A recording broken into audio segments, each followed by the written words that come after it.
Today, it's Madden NFL football. It's week 2 of the NFL on EA Sports.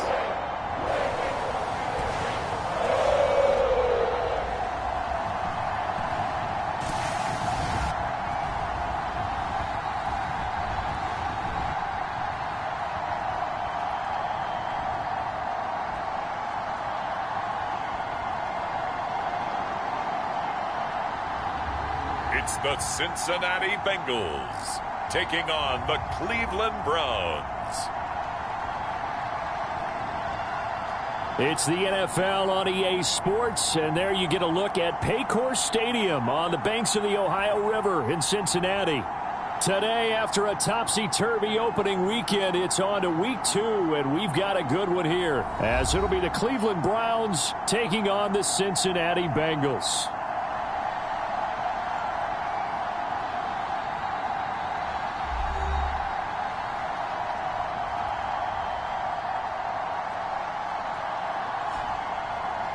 Hi again, everyone. I'm Brandon Gordon. To my left, Charles Davis. And, Charles, you focus on this Bengal.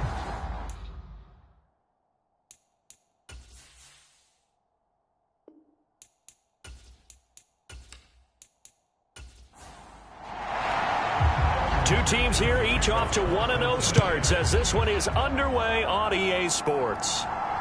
Taking it about the 1. And not much happening on the return as he'll get this to about the 23.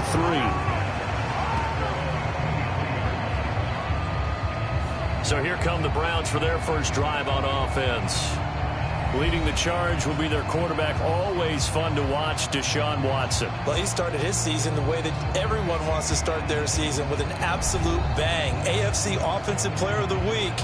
Let's see where he goes from here. Set the bar high. Week 2, we'll see what he can do.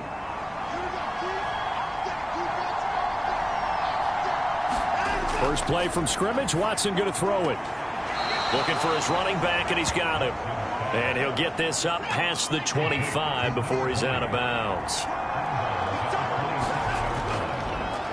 A first carry now for Nick Chubb. And he'll get a couple up to the 29. And they'll look to avoid an early 3 and out here on 3rd and 4.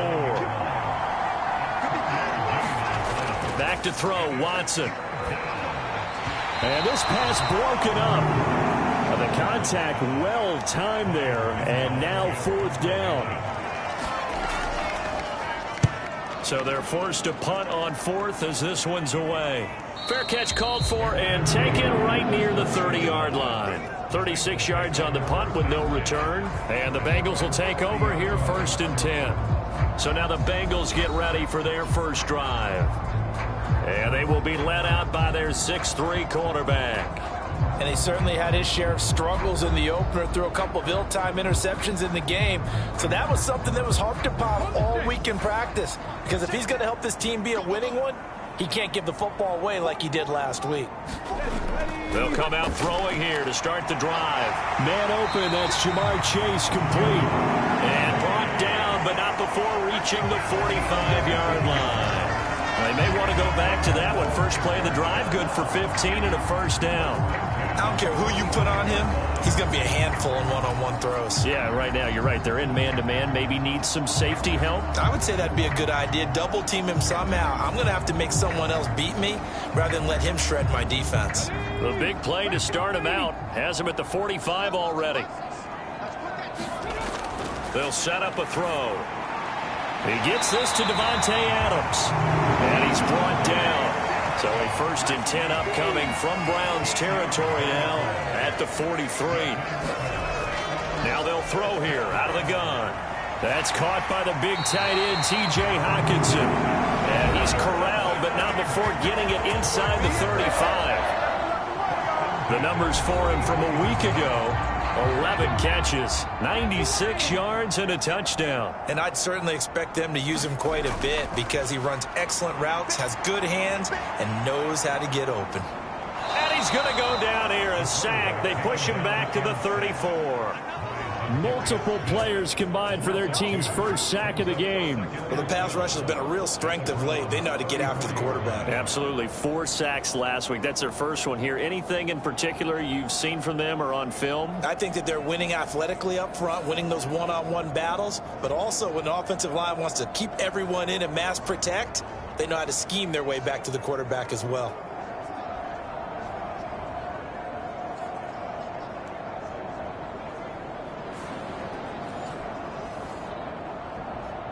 Now following the sack, they'll come up here on a 2nd down and 12. They'll drop to throw. This one swung out to Williams. They get 11 back on that one. It leads to 3rd down. 3rd down and 1. Here's a play fake as they set up to throw. And they're going to have another 1st down as he's going to be tackled at the Browns' 14. 10 yards there on a Bengal first. He's a talented runner, and that means he's always looking for bigger and bigger gains when he takes off. Certainly found some bonus yards there beyond the 1st down marker, and this early drive will continue with that extra jolt from his legs.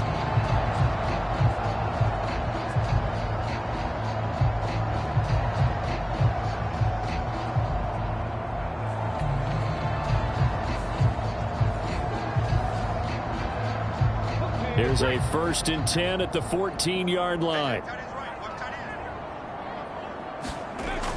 Looking to throw. Firing quickly here, and that's complete. And they'll get him down after a pickup of 8. 2nd and 2.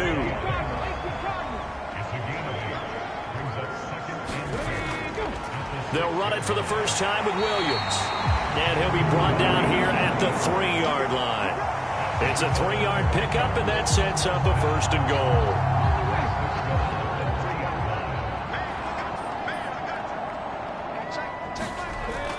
Oh, now a running play here with Smith.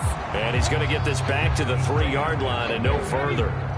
They'll go again from the 3 here on 2nd and goal. They'll bring a tight end in motion. Williams will take this one in. Touchdown, Cincinnati. So both sides of the football contributing here early. Their defense forces the punt, and then the offense takes it down the field and punches it in on the short touchdown run. And Brandon, that's good complementary football, and that's what they're going to need if they want to get out of here victorious.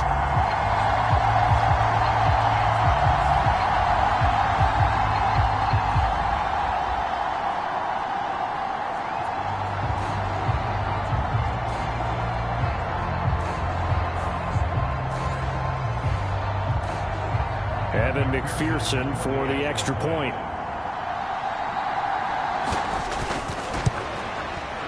And he's got it to make it 7-0 Bengals.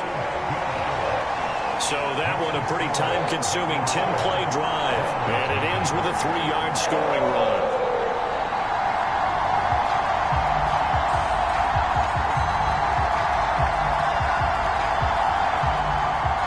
After the touchdown, McPherson on to kick this one away.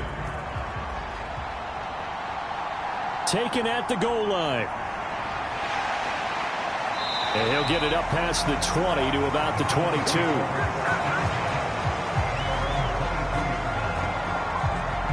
Second drive coming up here for Cleveland as they return to the field on offense. Now, early on, you know, Charles, every game could be called a measuring stick game. But I think when it comes within your division like this, it's a measuring stick game with a little extra intrigue. I would agree with that totally because all division games have a little extra to them.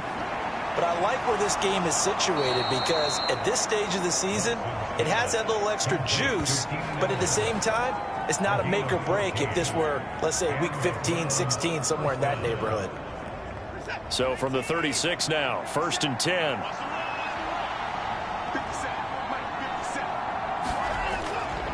Now Chubb running right. And he's going to be out of bounds, but not before he takes it inside the 40. A big hitter there, a 1st down gain of 26 yards. I think they like this drive a little bit better there, partner. Running game helping out, picking up some of the slack. Because remember the last drive, they went 3 and out.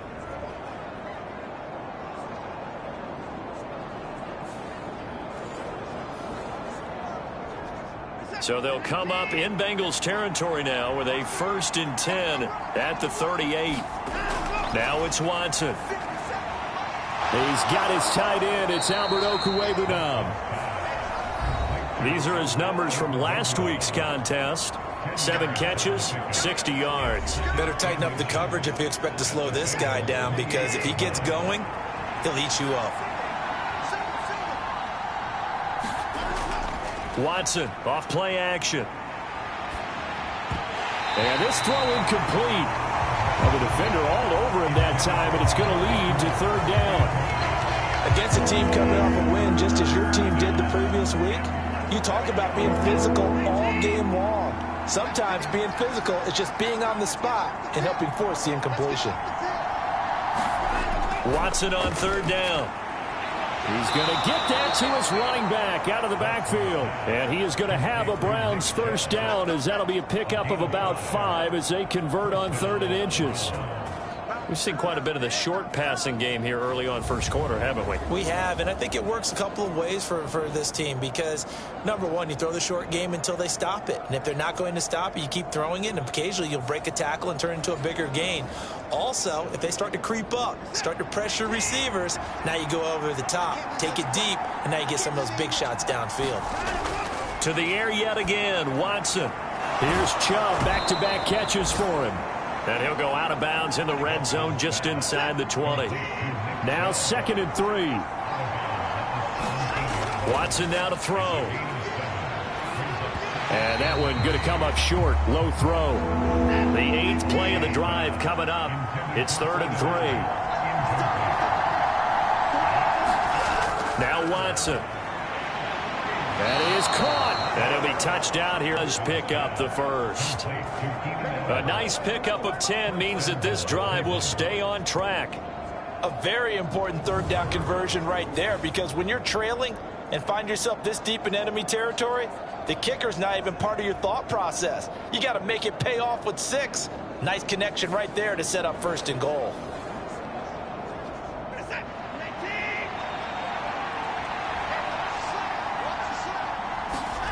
Again, it's Watson. Touchdown, Browns. Keenan Allen, his 5th touchdown now on the year. And the Browns are an extra point away from drawing level. An excellent, long, sustained offensive drive. And now they can look across the field and see a defense that looks a little bit beaten down. Right now, as an offensive coordinator, you're thinking to yourself, can I dial up the knockout punch?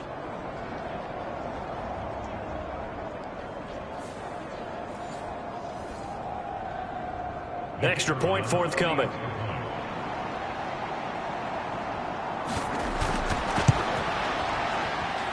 It's up and good. So these teams match touchdowns here in the 1st quarter, and we're tied 7-7.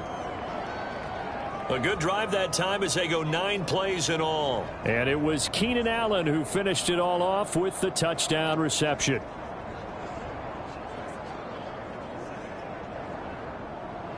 So all even at 7 now as they kick it away.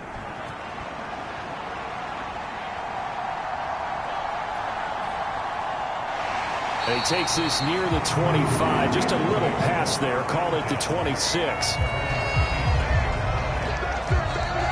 Cincinnati coming back onto the field here for their 2nd drive. A lot of time for this unit to game plan on the sideline after that drive that they watched the other side just score. But remember, last time they were out, they scored as well. We'll see if they can seize that momentum right back. And they have had a lot of time to cool off from reaching the end zone the last time. So have they been able to keep themselves mentally sharp and into this game, even though they haven't been on the field? And you and I both know, one big play, though, gets them right back up to that level. Open man, he's got him, the tight end, Hockenson. The Bengals are 1-0 on the year following the win in Week 1. And they've gotten a pretty good deal from the schedule makers as well. Home dates in Weeks 1 and 2. And I would believe that they would need to take advantage of that, partner, because as you can imagine, the road dates will pile up later this season. So this is a great opportunity for them to put some early distance on the rest of the division and create a little bit of a cushion for them for later in the year. And he'll get it down to the 47 here. So on the other side of the field now, it's 1st and 10 as they've got things rolling on this drive. Quick slant caught by Chase. And he's got this down to the 35.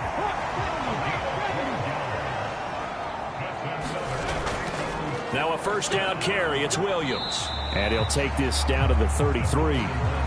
You look at this Browns defense. They enter play ranked 8th against the run in the NFL. Now if they could just get their pass defense in line, this unit would be really, really strong. And remember the conversation with the defensive coordinator? He wants them to rush the passer better. He wants to see the quarterback on the ground. They've got to create some sacks. And he said it starts early and often. We'll see if they can get to him. The 25-yard line is what they need here. This is third down. Back to throw here. He'll drop this down to Williams. And he's going to get this down near the 20-yard line. The Bengals passing game finding a rhythm. They've got another first. And they'll use him out of the backfield and sometimes quite a bit. They're just trying to get him touches any way they can. 4 catches a week ago. There's another one right there.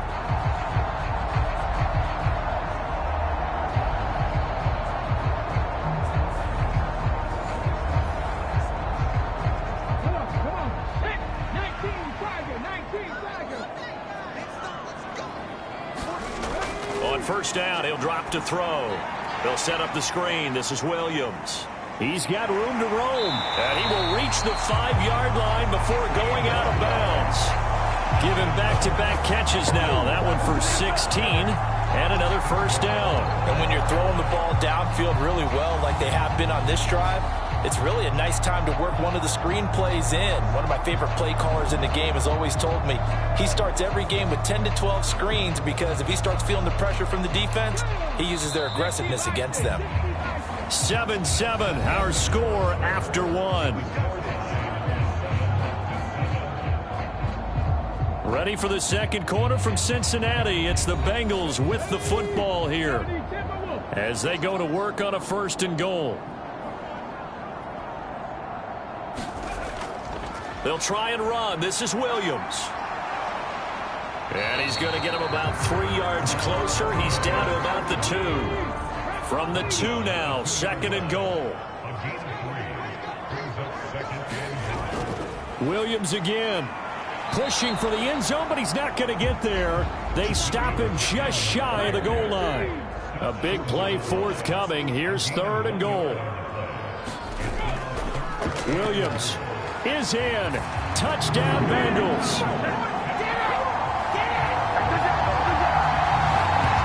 Well, fair to say they've got something here in this rookie running back, and he's in for the 2nd time in the ball game. And Brandon, it's a position where there's often a lot of turnover, a lot of competition at that spot. But he's proven to them that he wants to be the bell cow guy that his franchise can rely on.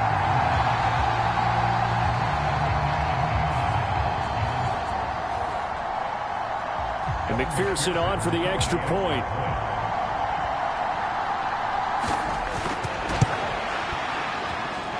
And he's got it. It's now a 14-7 ball game. So that one a long 11-play drive. And it ends with a 1-yard touchdown run.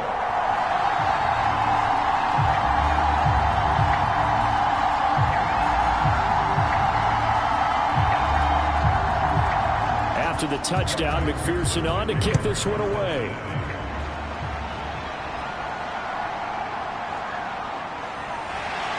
And he'll be stopped up at the 25. Getting set to go again here on offense, Keenan Allen marches back onto the field. Previous series, definitely a focal point. 3 catches, the touchdown grab. As a DB, you're a former DB, is there a number of catches on a drive you're like, oh, he got the best of us? I'm not sure there's a number, but there's a great feel. And what he did on the left. The Bengal pressure gets him that time. Down he goes. Trey Hendrickson showing off his pass rush repertoire that time. There's a lot of discussion in the offseason about him having a big year and getting to the quarterback. They held him without a sack in week 1, but how about here? Finally gets his first one of the season. In the offseason, said he changed his diet, leaner, feels so good this year. Excited to see what type of a season he can have. So that complicates things a bit here. 18 yards to go now on 2nd down. Here's Watson. Allen's got it complete. So give him 2 yards there on the completion. And they're going to face an uphill battle here on 3rd and long. Watson dumps this to his running back, Chubb. And he'll be brought down at the 28, and that is well short of the first. A gain of 9, not enough, and it's 4th down. We can make this one pretty simple. Blocked up all of his progressions downfield, forced to get it to his running back. But how about the way they ran to the football and knocked him down to force a 4th down?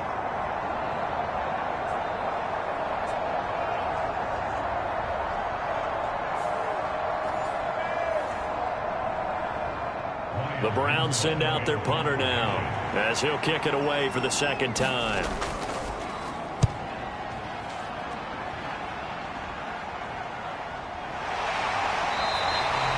It'll be a 39-yard punt, no return. And the Bengals take over 1st and 10. There again is the running back as he trots onto the field. He's been good. His guys are winning. So far, the recipe working here in the 2nd quarter. And he doesn't like to just tote the rock. He wants to carry his team on his back, and that's what he's done throughout this game. Yeah, he's done that. He'll be hoping to continue that trend. A quick throw there going to be batted away and incomplete. Here's 2nd and 10.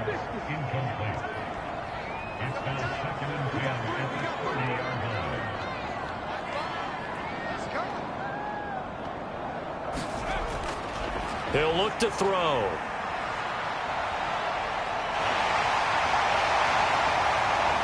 Pushing his way through.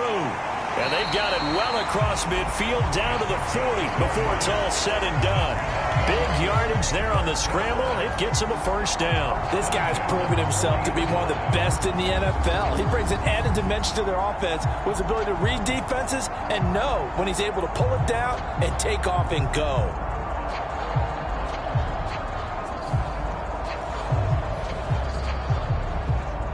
Working with the lead, trying to get to 2-0. Here's 1st and 10. Now back to throw. And he works his way past the line of scrimmage and then slides to a hole. They'll work from the 36 on 2nd and 6. They'll look to throw. And he can't get rid of it. He's taken down. It'll go as a loss of about 6, and now it brings up 3rd. Well, competition comes up in so many different ways, and right now, this unit, their competition is who's going to get to the quarterback the most times. Had about 5 sacks last week, and we just saw their first one of this game. And the Bengals on 3rd down. A perfect 3 for 3 as they look to keep that streak going. This is 3rd down and 12. He'll drop to throw. Looking left side, and he's got a man. That's Williams. And he'll be taken down well before the 1st at about the 36-yard line. 5 yards, not enough, and it'll be 4th down. How about that strategy there, Brandon? 3rd down, they just said, we've got faith in our tacklers. We'll give you the short stuff, and just decided to protect the sticks. So every time I hear fans telling me tackling's not a part of the game anymore, plays like that, I can clip and save and show them you have to tackle well if you want to be a good defense.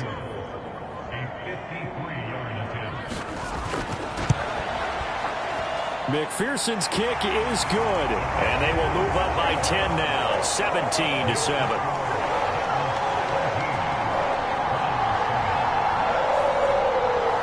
That was perfect. From distance, he steps up, knocks it right down Main Street. And Main Street's celebrating right now with him, aren't they? I love the mechanics of the whole thing. Snap, hold, everything was right on target, and the blocking was perfect, and he executed so well. Cleveland offense making their way out. They trail by 10, 17-7 as they come up on a 1st and 10.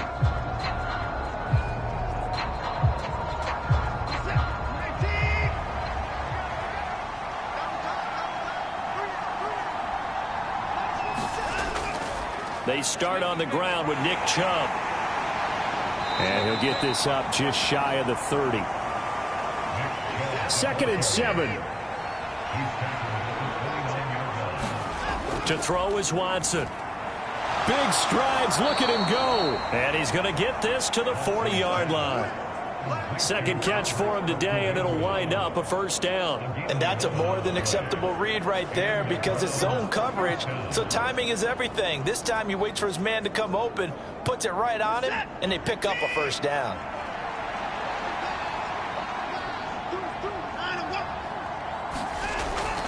On first down, they'll run with Chubb. To the 43, second down. Look, all any running back wants is a little bit of room, a little bit of space in order to maneuver. But he also understands how difficult it is for his offensive line up front. So if they give him any space, he realizes his job to make more out of it than what they give him. Picks up 3 on that carry. They head to the line facing a 3rd and 7 following the incompletion on second down. Here's Watson. Well, he tries to force it in, and it's intercepted. And he will bring it back. It's a pick 6 for a Bengals TD. An excellent play there, CD, on the pick 6. And I think were they a nickel? Did they have an extra DB out there? Yeah, Brandon, I think they were in standard nickel, not the Buffalo, as teams like to call it, meaning 3 safeties for big nickel. They just wanted to take away the quarterback's throwing lanes, and that's exactly what they did and came through with a big-time pick 6. McPherson on for the point after.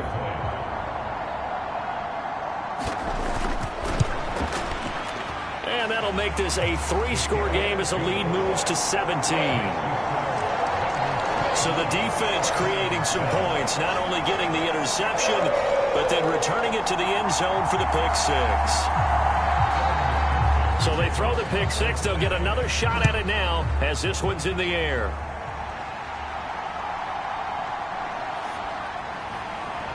And the tackle going to be made right there at the 25-yard line. Ready to take over again on offense. Out comes Cleveland. Now remember, they were just out here a moment ago through the pick 6, so we'll see if they can take better care of the football this go-around. And sometimes, partner, I think it's almost better that you just throw the pick 6 and you come right back out on the field. You're not over on the sidelines dwelling for it for very long. You're not hearing everyone say, hey, you'll get them next time. Hey, don't worry about it. All that stuff just goes right out the window. You're right back out on the field with a chance to atone. So the incompletion, and now it's 2nd and 10, again from the 25-yard line. And Chubb will try the middle here. And he's taken down, but able to slip across the 35. 46 yards rushing for him now, and he's carried the ball just 5 times. We often give credit to the O-line there. 2 tight end formation. Those tight ends block pretty well also. Yeah, and that's one of the most dynamic positions in football now. The tight ends who can block at the line of scrimmage at the point of attack, and they can also get downfield and catch the football.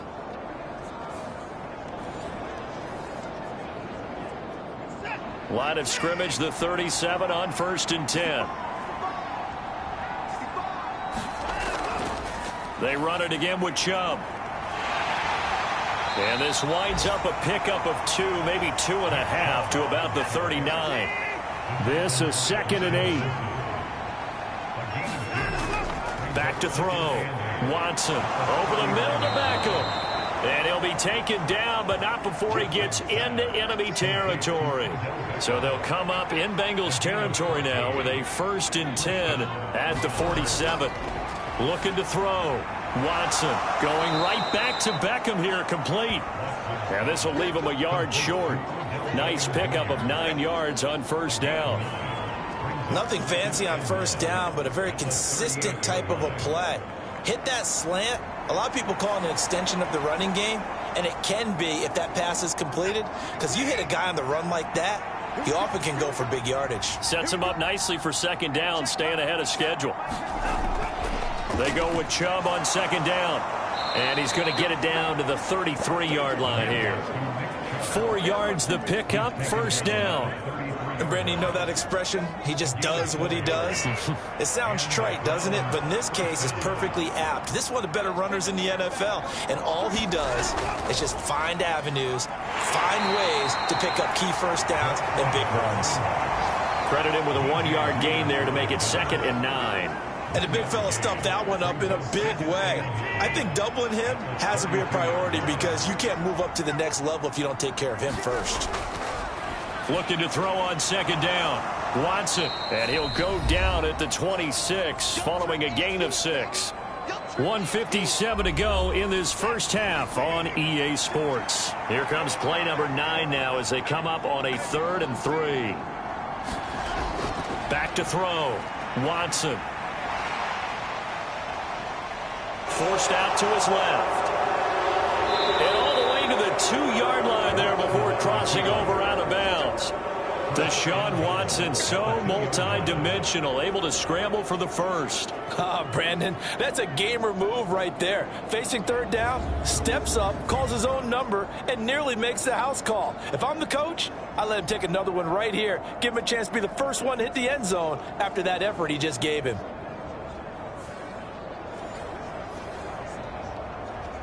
This is 1st and goal and a golden chance to get a score back here before halftime.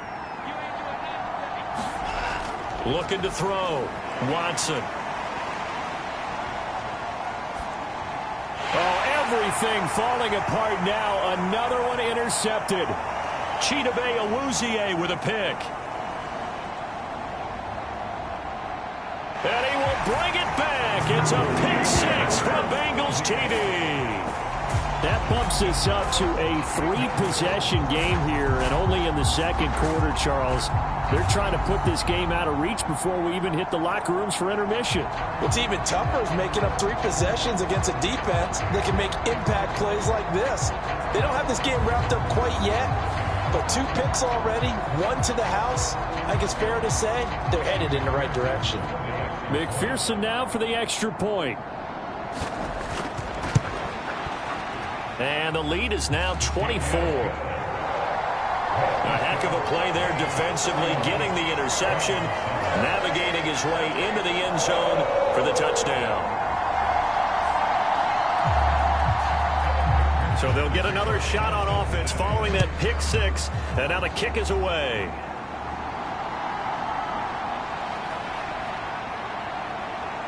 And he's up across the 25 and down at the 28.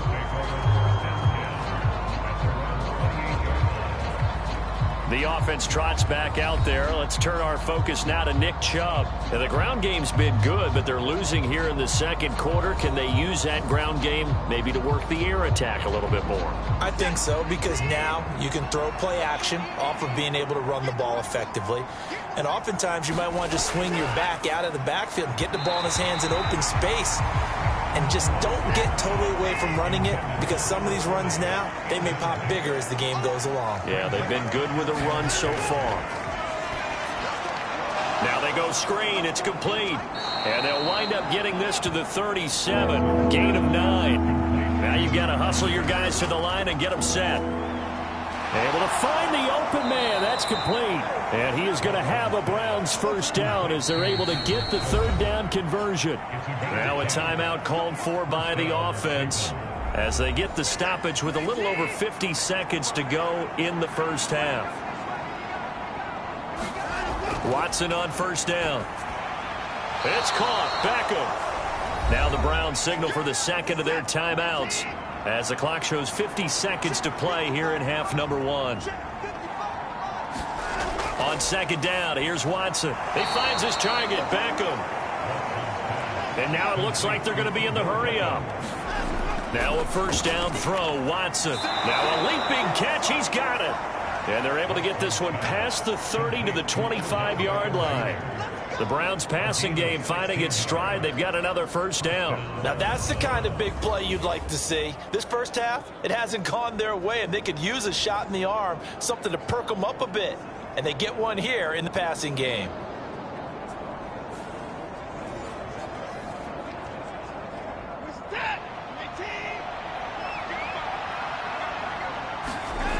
On first down, it's Watson.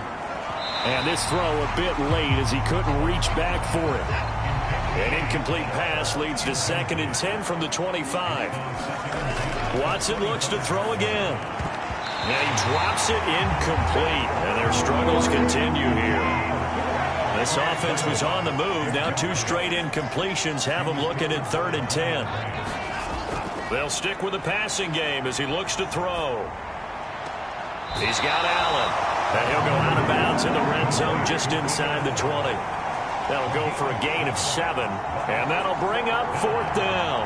And that extra yardage makes this upcoming field goal attempt much more manageable. Agreed, because when you talk to defensive coordinators, they always tell us the 35-yard line on our side of the field, that's the line we guard the most aggressively, because once they get there, they believe they're in field goal range. So 3 seconds here remain in the half. On is the field goal unit to see about getting 3 points. This just a 35-yard attempt from the left hash. And this one is right through. And that will do it for this first half. So we've reached halftime here in the Queen City, and it's the Bengals leading this one. As we'll send you down to Orlando, and we check in with Jonathan Coachman for our EA Sports Halftime Report. Coach. Okay, Brandon, we'll get you back to you and Charles in a bit, but first it's time for a trip around the NFL following an eventful opening weekend. Let's see what's happening in Week 2. We'll begin up at U.S. Bank Stadium in Minneapolis, and it's the Texans out in front as that one is just about to halftime. The Texans trying to get to 2-0, and they've got the lead on the road. We'll stay in the NFC North as we head over to Green Bay to check on the Packers at home at Lambeau. And they've got the lead in that ball game over the visiting Jaguars. Justin Herbert with 2 touchdown passes. Lastly, let's get you to MetLife Stadium to see what's happening with the Giants at home in East Rutherford. As you can see the score there in the second quarter. Chris Godwin, a touchdown reception.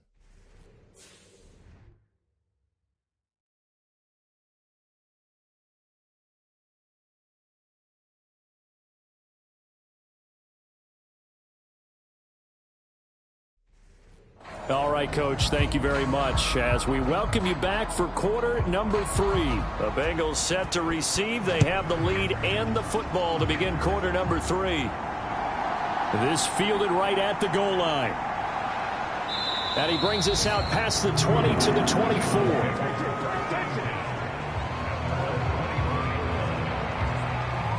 So here are the Bengals set to take over. Last week they defeated the Broncos, and they've got the lead here as well as they work with a 1st and 10.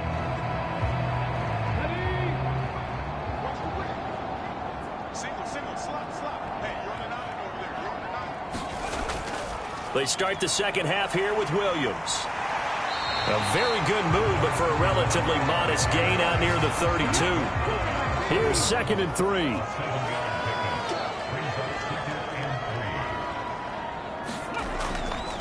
Off the play fake, he'll look to throw. And his throw here is going to be incomplete. So the incomplete pass on the last play, and that leads us to a 3rd and 3. Back to throw. He's got his target. That's complete. And he gets this up across the 35 before he's out of bounds. Line of scrimmage, the 37 on 1st and 10. They'll set up to throw. Open man downfield is Chase. He's got it. Down the sideline he goes. And finally taken down at the 4-yard line. A big play there for Cincinnati. 59 yards. Oh, big-time credit. What a play design there. They wanted to get him loose in the open field, and they succeeded. He had all sorts of room to operate in, and they finally track him down inside the 5-yard line.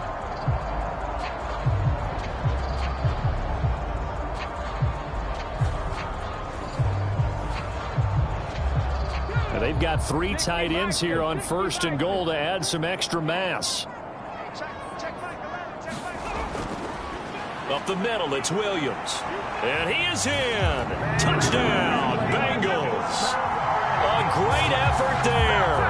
His 3rd touchdown of the season, all coming in this game. And the Bengals take the opening kickoff of the 3rd quarter and drive right down the field to extend their lead.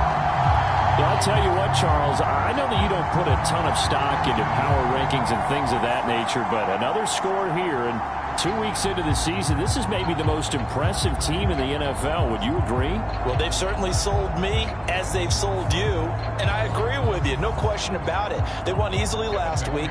They're on their way to another lopsided victory here. They're definitely a team to be reckoned with, and they are serving notice to the rest of the league. Extra point by McPherson, up and good, and that'll increase their lead to 28.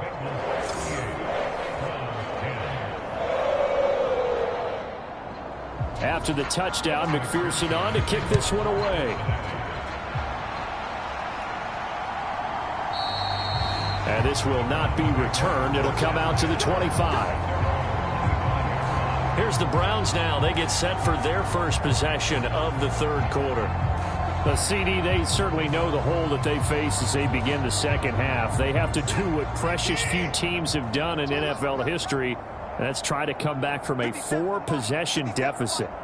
And, partner, you know, as that team gathers, they're saying to each other, you never say never, right? Because if you're on an NFL roster, that's how you have to think. You can always come back and win a ball game. And let's face it, we saw a certain Super Bowl, a 25-point lead late that wasn't enough to put someone away. But that being said, this task is near impossible. Let's face it. And bottom line is, it officially becomes impossible if this possession is an empty one. Work to do here to avoid falling to 1-1, but this is 1st and 10 right now. And here's a handoff out of the gun. And he's going to be met at the line of scrimmage and taken down. Calling no gain on the play, and it'll be 2nd down. Well done to sniff that out defensively. He had it diagnosed pretty quickly. I love that description because diagnosed is perfect on that one. Read his keys, made the play, and he couldn't even get going moving the football. And they bring him to the ground just shy of midfield.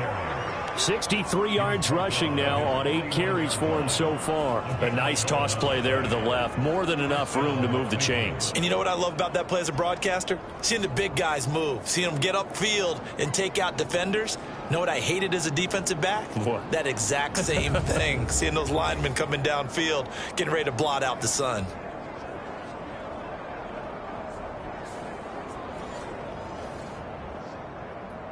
Two first downs have them up near midfield now on 1st and 10. And again, it's Chubb. And this will be stopped at the 44. That one good for 7 yards. You know what really fires up offensive linemen? When the guy that is carrying the ball behind them can create his own space and break a tackle along the way. 2nd down and 3. They'll go left side on the ground with Chubb. And the stop here will come at the 38-yard line. 6 yards the pickup, and that's a 1st down. Yeah, once more, strong running, excellent blocking at the point of attack. They've got a nice little drive brewing right here. They'll try the air now with Watson. He'll get that complete to Alberto. And the result here, a pickup of 8. Leaves him with 2 to go on 2nd down. Nice rhythm throw there on 1st down. He located his tight end, made it a nice easy pitch and catch. Hoping he could break a tackle or two. Wasn't able to do that there, but still good yardage. Back to throw, Watson. Looking for Cooper, that's complete.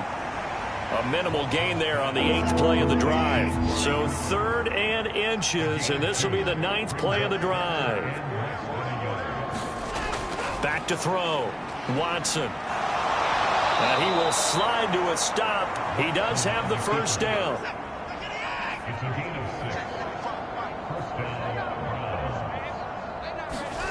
Out of the gun, Watson. It's caught by OBJ. And he's taken down after a gain of 3 as they move it from the 22 to the 19. Here's Watson now on 2nd down. Quick hitter here, it's complete. And they've got it inside the 10 at the 8. It's a good gain of 11. Sets him up 1st and goal. Now it's Watson.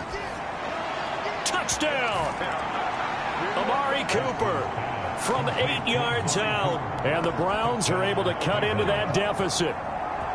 Heck of a start to his season. He had 2 touchdowns in the opener last week, another one here in week 2. Well, I don't want to call him a touchdown machine this early, but sometimes you get locked in, and you feel good about things. You get into that zone, and those touchdowns come in bunches. He may be off to that kind of a start. It's like he was shot out of a cannon. I would imagine success this early, great momentum going forward for the rest of the year. He keeps this up, they'll soon be chanting MVP anytime he touches the ball. The extra point splits the uprights, and that'll cut the lead back down to 21. That one in the books as a 12-play drive. And it's Amari Cooper who finishes it off with a touchdown reception.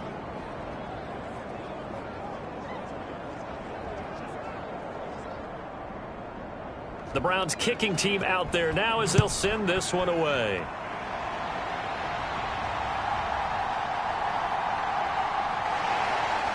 And out a little across the 25 to the 27.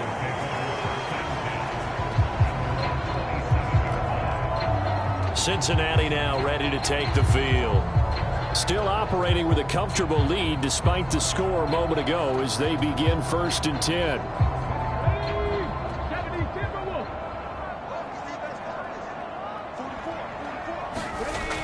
They begin the drive with Williams. And he's going to get a solid gain of 9 before being brought down. 2nd and right at a yard.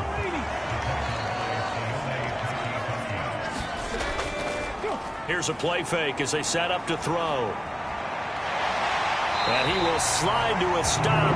He does have the first down. It's a 9-yard gain, and it keeps the drive moving. This is where the NFL is headed year by year, partner.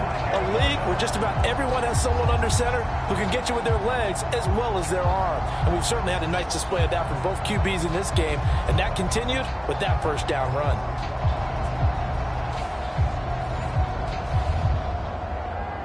Back-to-back good plays have them on the move on first down. They'll set up a throw. And this turns into a nice gain with a slide at the end. 23 yards on the tuck and run. Bottom line is that he is just something else as a runner because there are not many QBs in this league who can rip up a game that big. And he did it with the defense giving him a little extra attention after he hit him on a run earlier this series. So 1st and 10, and if they score on this drive, might have to start digging in our second half blowout material. Now they'll switch it up here and look to throw. Throw left side complete. That's Williams. He's going to go out of bounds, but he takes this one down just shy of the 20. And now timeout is whistled as it appears there's a Brown shaken up on the play. So as the medical staff takes a look, we'll step aside.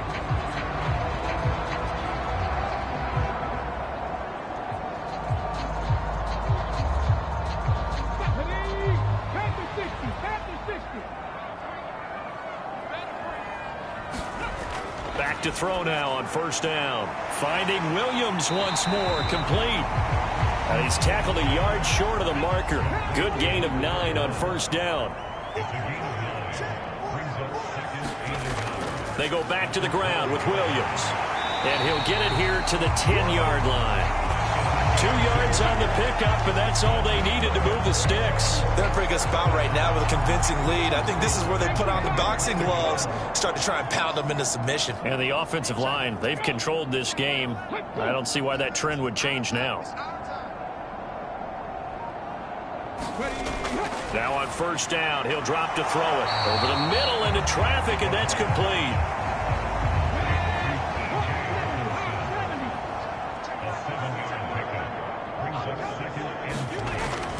On second down, Williams. And he'll take this into the end zone for a Bengal TD. A great play there.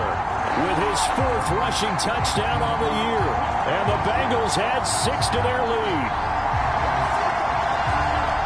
What a game it's been for him in the backfield, Charles, as he pounds it into the end zone yet again. Yeah, and he hits the end zone one more time, and his blockers cleared all those lanes. Before the snap, they called for the heavy unit, right? 3 tight ends coming on the field, and they got the job done clearing the way. And McPherson on for the extra point.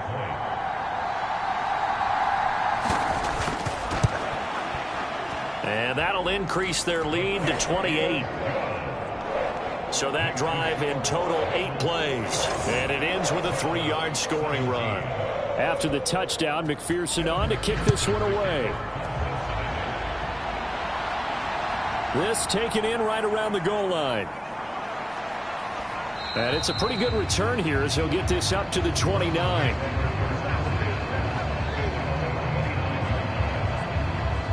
Heading out as the Cleveland offense now as they get set to take over here. Well, we haven't exactly been treated to a nail-biter in this one, CD, and if they cannot score here, this one's pretty much all but over. Are you saying that you feel like people are starting to think about getting out of here, maybe beating the traffic in order to get home or to their final destination? Yeah, I don't think there's a whole lot of reason to hang around, especially if they can't score here. Yeah, you're right about that because it has been pretty clear who the better team has been in this one. And in a league that we talk about every game being a one-score game as we go into it, watching this blowout, let's just say it's been unusual. The big play to start him out has him at the 45 already.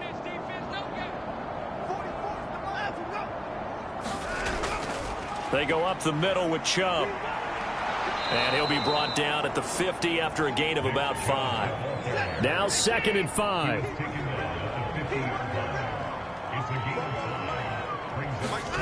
From the 50, it's Watson. That's complete. It's Okuwebunam. That one a first down pickup of 8.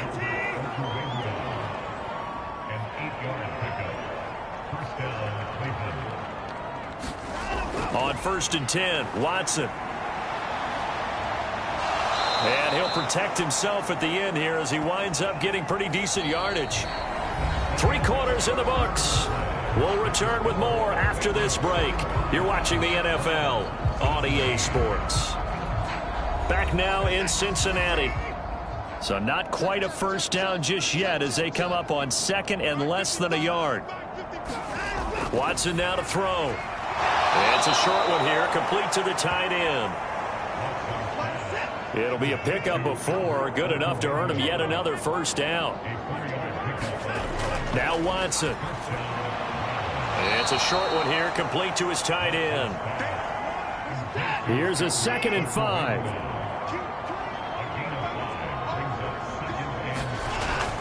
Looking to throw. Watson. Throws left side, complete to Keenan Allen. And he is out of bounds right around the 10-yard line.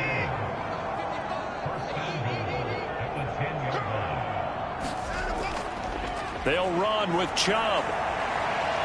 Down at the 2. Broke through first contact, but ultimately stopped shy of the goal line. The lone man in the backfield here is Chubb on 2nd and goal. Back to throw. Watson. And this is caught. Touchdown, Cleveland.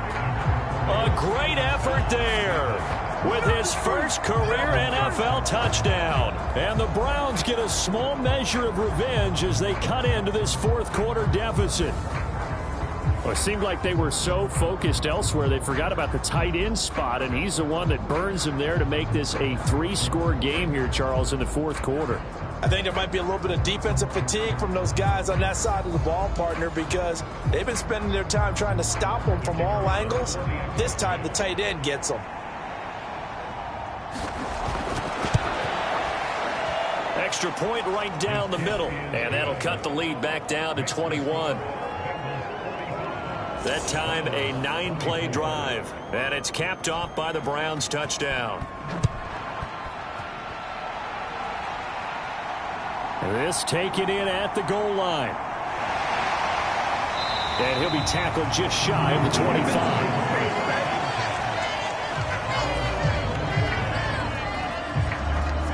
Now the Cincinnati offense ready to see what they can do here. Well, the win for them at this point seems pretty assured. I mean, still a decent amount of time left here in the 4th quarter, Charles, but you got the football. You're up 3 scores. They have to be feeling really good about where they're at.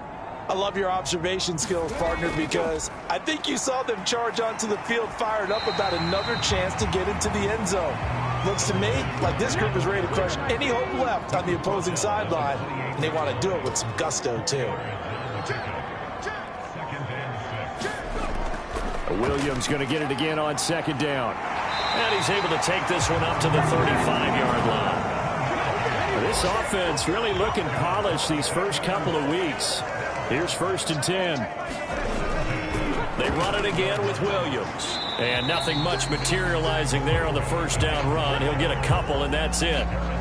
That's it. That's what you want. Straight ahead positive gain. Just keep that clock ticking. From the 38 now, here comes 2nd and 8. Now a man who's been busy this afternoon, it's Williams.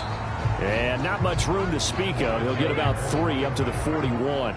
Now the Bengals on 3rd down. They've been near perfect. 4 for 5 to this point. This will be 3rd and 5. Back to throw here. It's caught here by Adams. And he's going to have a Bengals first down by about 3 yards or so as they wind up getting 7 there on 3rd and 4. I don't care how many times we say it, I still get a kick out of watching quarterbacks and receivers do the pass tree in pregame warm-up. But I always remember that when we go to practices, we see that after practices as well. They really tune it up, don't they? They tune it up. They know why they do it for these situations. First down. And they build that trust, and that's why they're able to find him in this type of a situation. From the gun, it's a run for Williams. And he's taken down at the 50 after a short gain of 2. Here's a 2nd and 8.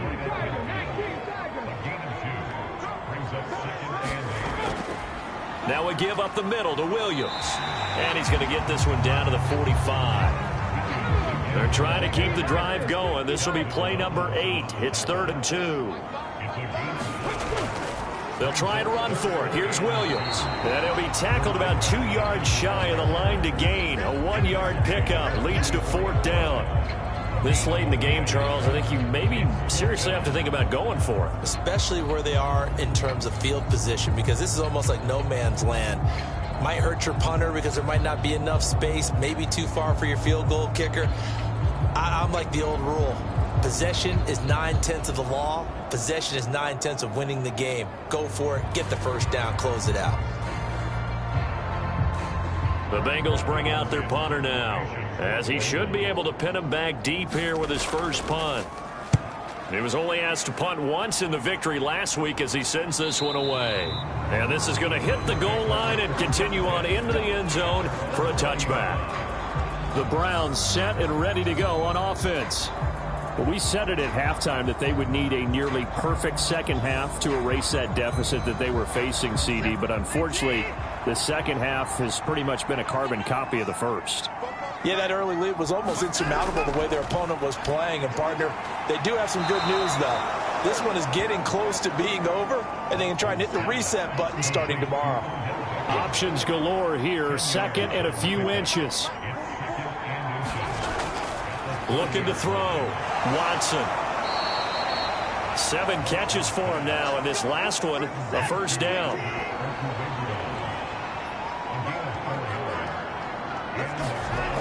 Back to throw. Watson. Caught by Allen. And he gets this up across the 35 before he's out of bounds. That's a gain of 4 as we slip inside of 4 minutes left in regulation. To throw on second is Watson. No surprise, another catch for Beckham. These two have hooked up 9 times now this afternoon as they pick up the first. Again, it's Watson. And he can't find a receiver, and he's brought down.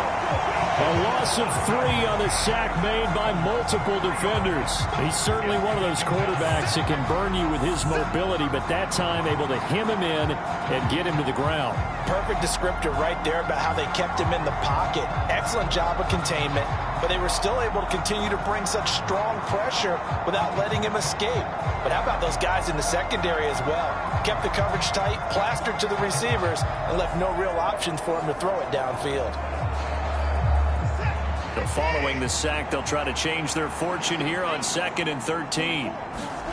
Watson. And that one's going to be off target and incomplete. 7th play of this drive coming up, but a long way to go on 3rd down. Here's Watson. And he's got his favorite target yet again. It's complete. And they'll get this across the midfield stripe, but still winding up short of the first down. They pick up 10, but it'll still lead to a fourth down. So much about this game is just understanding situations and then having to execute, isn't it? Guard the first down sticks. Don't let them get there. And they rallied and made the tackle.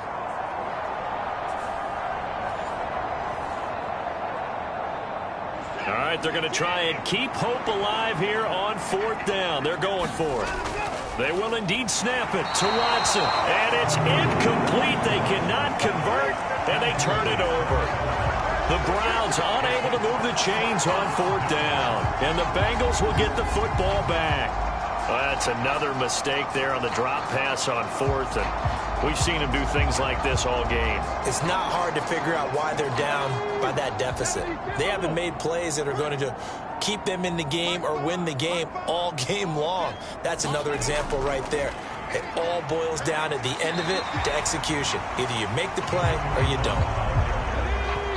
Just 2 minutes remaining here in the fourth quarter of what has been a one-sided affair.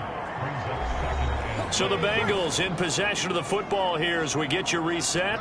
And no doubt what they're looking to do is just salt away the final couple of minutes and escape with a win. And he'll get this down only to about the 46. They'll come up now 3rd and 3.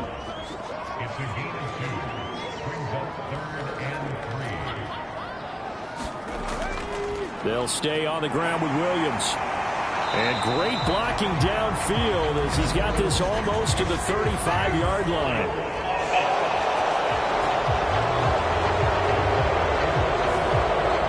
Unfortunate time for the penalty there. That cancels out a positive play from this offense. Well, not to sound too trite or too accepting, but you and I both know it happens. You got to accept it and move on.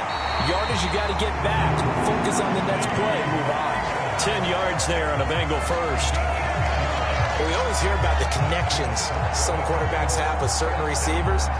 I think this guy has a connection with just about everyone. Didn't mind throwing it in there against double coverage to him. Shows some confidence, supreme confidence. Big-time confidence that he would make the play for him, and he did. Line of scrimmage, the 37 on 1st and 10.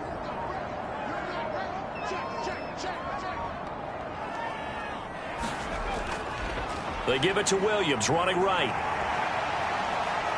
Takes this to the 32, maybe the 31, and then the defense rallying quickly after that broken tackle.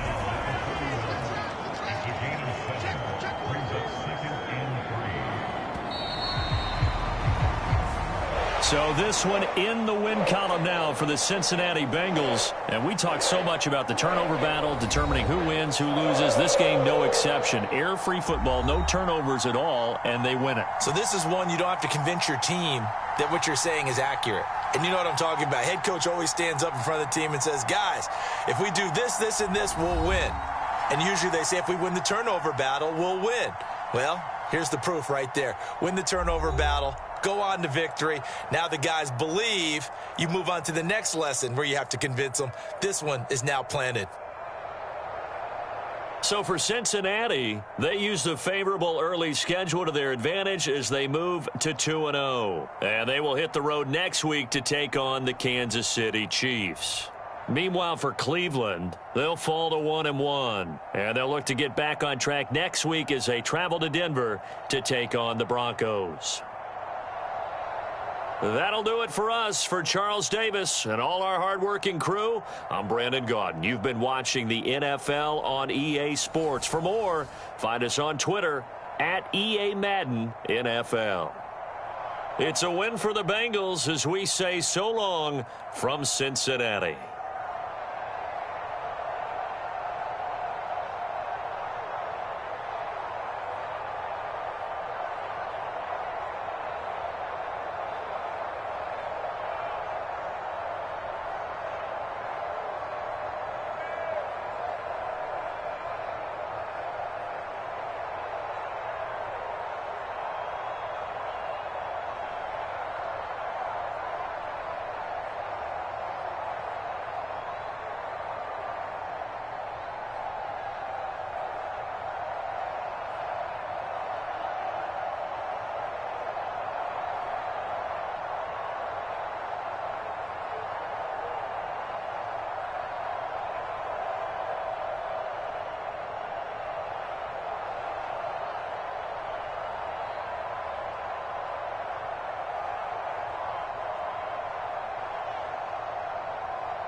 today.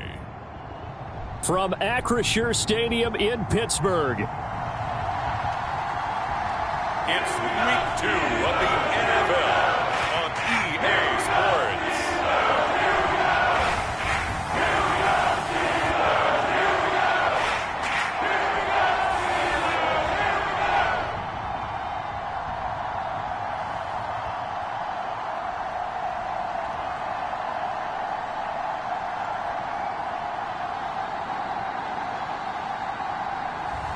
We'll see Kenny Pickett and the Pittsburgh Steelers taking on Jalen Hurts and the Philadelphia Eagles.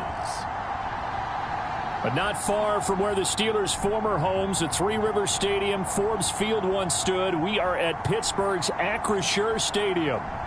Today, after a topsy-turvy opening weekend, it's on to week 2, and we've got a good one here, as it'll be the Philadelphia Eagles taking on the Pittsburgh Steelers.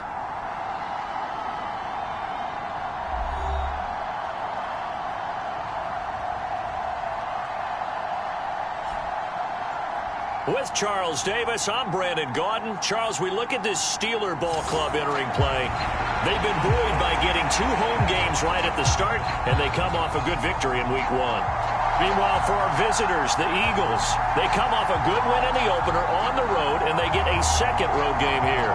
Yeah, the schedule makers didn't really do them any favors, but if they can win here and get to 2-0 on the road, they could be well set up for the rest of the year.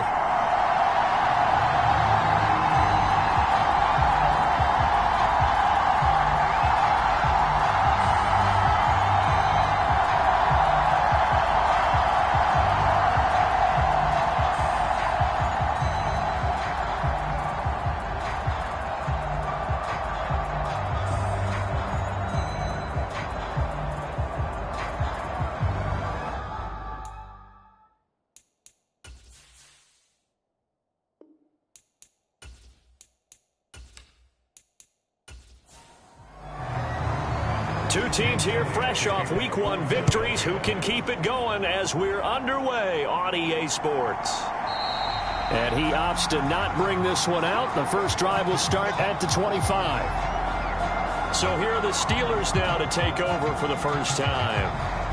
And leading them out there, we get a look at their 6'3" quarterback. And when you watch Kenny Pickett play, you see a young man who got better every season in college and really blossomed in his final campaign, took his game to a new level, and made him a first-round pick in the NFL. He's the type of kid who can beat you with his mind, beat you with his arm, and occasionally with his legs. A tough, skilled performer.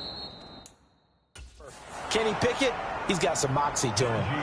And he tries to power forward, but he will not get back to the line of scrimmage. It'll go as a loss of a yard on the game's first play. Second down. You look at this Eagle defense. In that win last week over the Giants, they were very good. And they needed to be, because that game was a game you don't see very often anymore. Low scoring, slugging it out in the trenches. One play can make the difference type of a game, and they got it done. After the loss to start out, here's 2nd and 11. Here's Pickett. Eagle pressure, too much this time. Down he goes. Give the sack to Fletcher Cox. 2 plays so far, a run and a pass attempt, and both have gone backwards. Probably not how they drew that up. Not at all. Looking for a better play coming up on 3rd.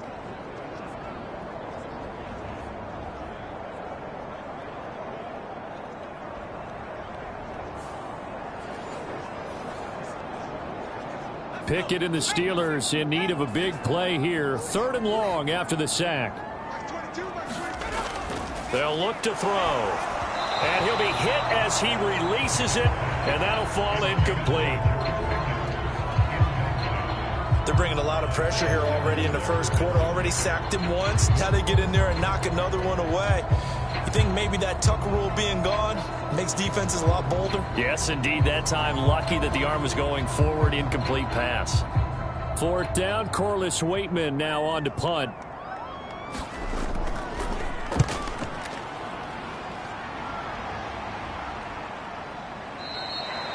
A 41-yard punt there with no return. And the Eagles will have it, taking over 1st and 10.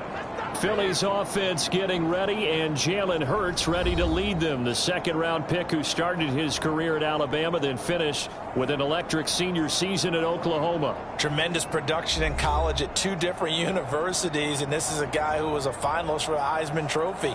Still much more of a runner than a thrower, but has plenty of arm and is capable of making the big throws downfield. And don't underestimate his ability to think the game. Remember, he's the son of a coach.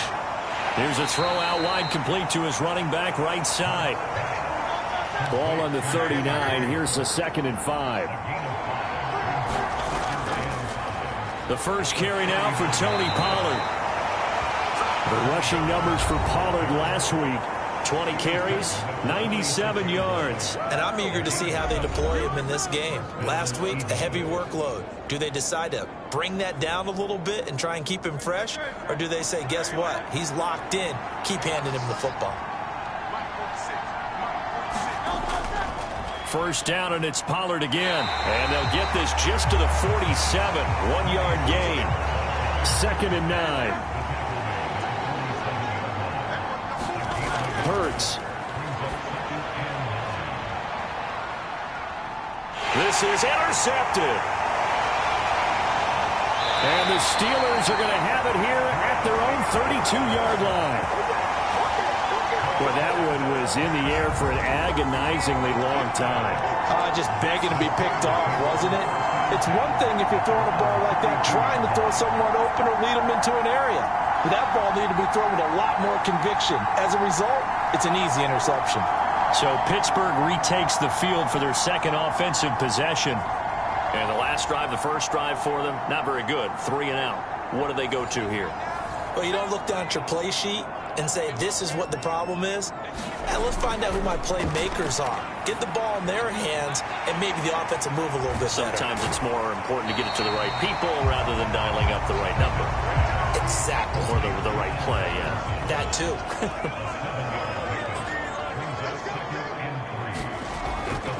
On second down, this is Harris. And to the 42-yard line here and brought down there. And look at the numbers for Harris in last week's game.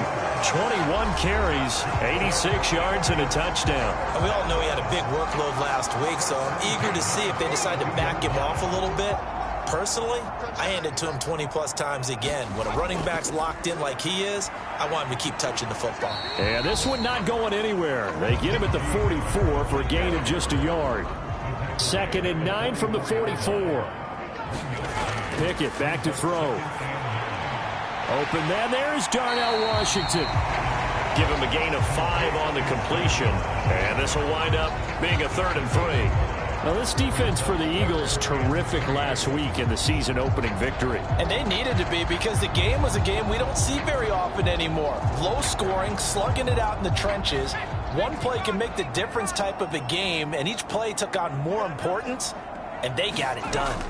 Trying with Pickett here on 3rd down. Able to find the open man. That's complete. And past the 35, he'll be dropped a yard or 2 shy of the 30. So the penalty rightfully declined. They'll keep the yardage on the completion. Still some disagreement by the defense, though, because he thought that was just good, strong coverage, and the contact's going both ways, so why is there a flag? In the end, though, doesn't matter. Still a completed pass. And that is incomplete. Oh, the coverage a little too good there, and it's 2nd down. You look at this Eagle defense. And this unit, very tough to throw against, currently 2nd best in the NFL. And, hey, they were stingy in the opener, didn't allow much of anything at all through the air, so now they come into week 2 saying, hey, let's see if we can do even better. Let's go ahead and get to that #1 spot. And this one incomplete. Too much contact to hold on to that one, and it's 3rd down. Pickett right back to the air again. And he will not be able to hang on through the contact. It's incomplete. The coverage strong, and now it's 4th down.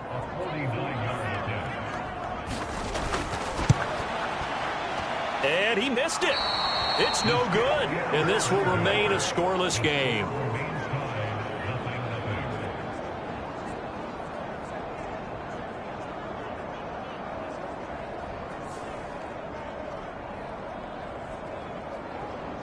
So back onto the field here come the Eagles for their second drive. That opening drive ended with the INT. It didn't lead to points, but still not the way they were hoping to begin the game. But how about going and telling your defense, thank you, a huge thank you. You said it didn't lead to points, stalled off that drive. Now they've got a chance to redeem themselves, maybe reward their defense a little bit by putting some points on the board on this one. They go over the middle, and it's complete to start the drive. First down yardage on the first play of the drive. Give him 14. Out of the gun, a give to Pollard. And he works his way forward to pick up 4 yards there. Second down. And the Eagles are 1-0 on the year following the win in Week 1. And this would be quite a start for them if they could win 2 straight on the road. Yeah, the schedule makers didn't do him any favors. They gave him 2 road games right out of the gate. But the thinking on the team has to be, imagine if we win these 2 games. What a setup for the rest of the season for us. Well, they run the option on second down. And he probably should have given that one off as he's going to get hit and taken down behind the line. And not a lot of success to be found there. Oh, you got that right, partner, because if you're trying to make guys miss about 10 yards or so downfield, that's a pretty good play. But if you've got to do it in your own backfield, I consider that a problem. That doesn't work too well.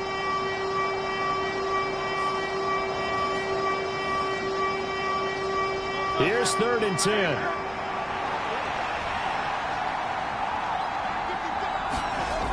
Here's Hurts to throw. This short throw caught by Goddard. And he's going to be taken down right at the line. Now we'll get a stoppage here as it appears we've got an Eagle slow to get up. Well, the medical staff is going to come out here and take a look, and we will take a short break.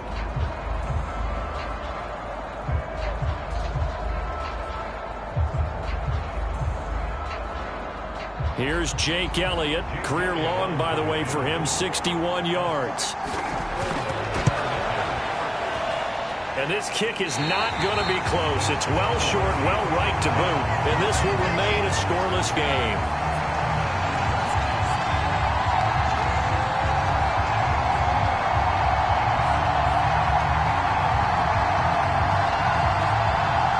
Pittsburgh offense making their way back out. We've seen both of these offenses still sort of in that figuring things out phase, but I suspect some action on the scoreboard soon as they start out here 1st and 10. So the missed 56-yarder, and now the flip side. Good starting field position at the 46 near midfield. I guess I got to hand it to him. That was that was ambitious. Well, that's one way to put it. From the 44-yard line, here's 2nd down and 8. They run again with Harris. And he'll be brought down at about the 42. And now on 3rd down, they'll need to get it to the 36 to pick up the first. Pickett. And this pass broken up. Excellent coverage there on 3rd down, as that was not an easy one to hold on to. So now on comes the field goal unit, and wow, this is no ordinary try here. This will be spotted just shy of midfield, a 59-yard attempt. And he put enough leg into it, but it's well off to the right and no good. And this will remain a scoreless game.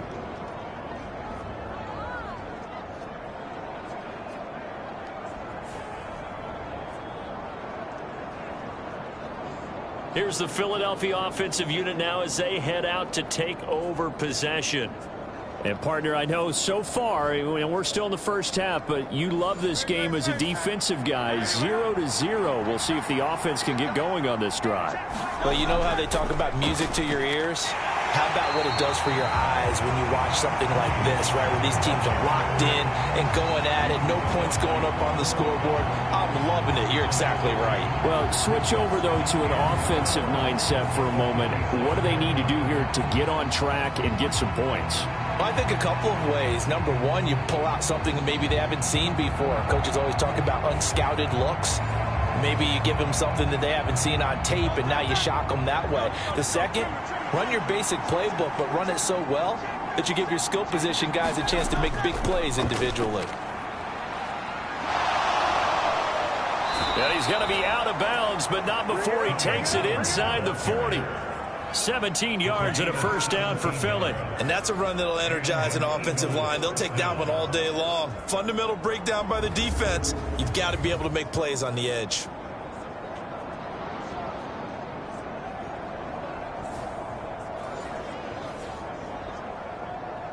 Line of scrimmage, the 37 on 1st and 10. Hurts sets up to throw it. This short throw caught by Goddard. So give him 5 yards there on the pitch and catch, and that'll make it 2nd down. Throwing is Hurts. Swinging this out for Pollard.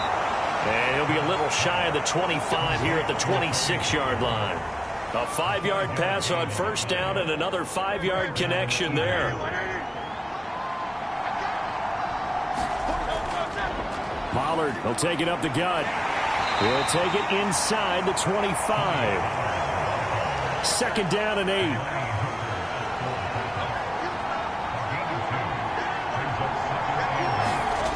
Throwing from the gun, it's Hurts.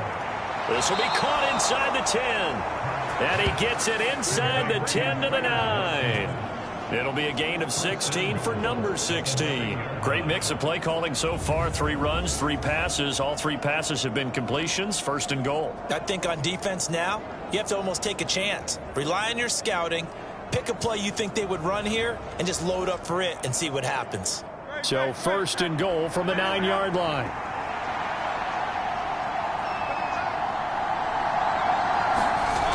They'll try and run forward with Penny. He pushes forward for maybe 3 down to the 6-yard line. That's good power football on 1st and goal. A lot of teams will throw from there, but that's a nice job to chew up a few more yards and get yourself closer to the goal line. The 6-yard line, the line of scrimmage on 2nd and goal. Option play, here's Pollard. It'll be a gain of 5, and it's going to set up a 3rd and goal.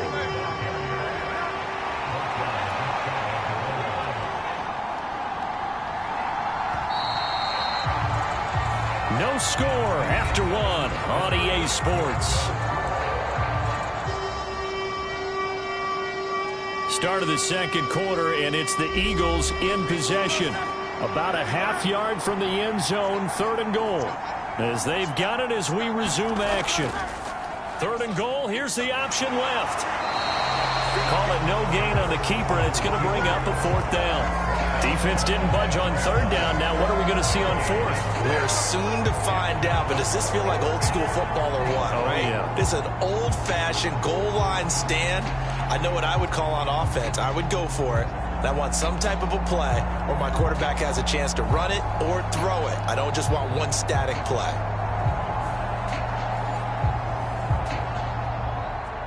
And no move to take the offense on the field. They're going to stay out there and go for it on 4th and goal. From the gun, it's Hurts. And that is caught, but the back judge right there to say incomplete. They can't hook up here on the 4th down pass attempt, and the Steeler defense will celebrate the goal line stand. A chance to get some momentum here in the 2nd quarter, getting their first trip into the red zone, but unable to get it across. And if I'm the head coach, sure, you feel some disappointment, maybe a little bit of deflation there because you didn't get it in, but I'm going straight to rah-rah mode. All right, guys, we didn't get it this time. That's only the 2nd quarter. We'll be back. Let's get it later on. I want to keep this team up. I don't want them to feel like they've let everyone down. Positive. Got to be positive in this situation. It's too early to think that you don't have a chance to win this game. They'll motion the tight end across the formation. Harris going to get it again on 2nd down. And he'll get this up to the 4 right about there, and that's about it. Some of the most unselfish players on any football team, defensive tackles, because we ask them to just eat up blocks and allow other people to make tackles. But when he can make a play himself, as we just saw there, that's a big day. The Steelers on 3rd down. They've only converted once in 4 tries. This will be 3rd and 6. They'll run again with Harris. And he is going to get the first down, it looks like, as he's up to the 12. It's an 8-yard pickup and leads to a new set of downs. I definitely like the play call. You don't expect it on 3rd and 5, 3rd and 6, do you? You expect a pass play. Had a little courage there to call the run, and boy, they were successful.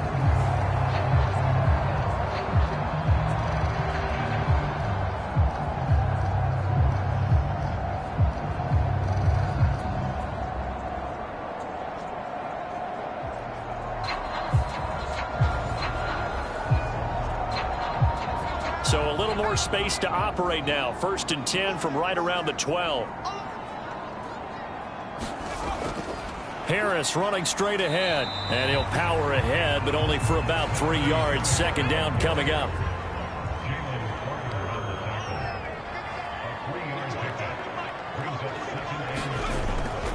This is Harris on the draw.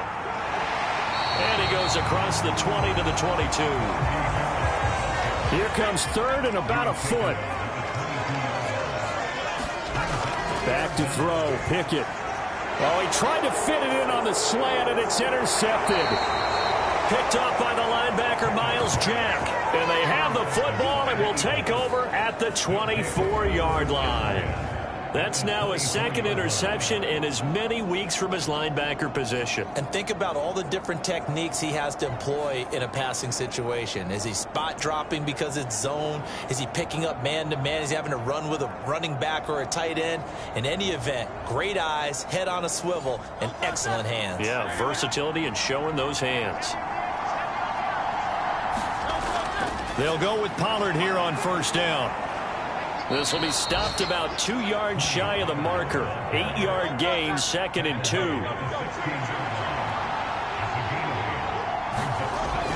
Now back to throw. It's complete to Brown, right side. And the Eagles are going to have a 1st and goal as the tackle made at the 10-yard line.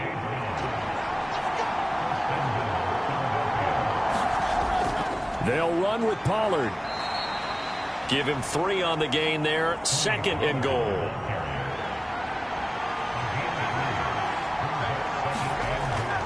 They'll drop to throw.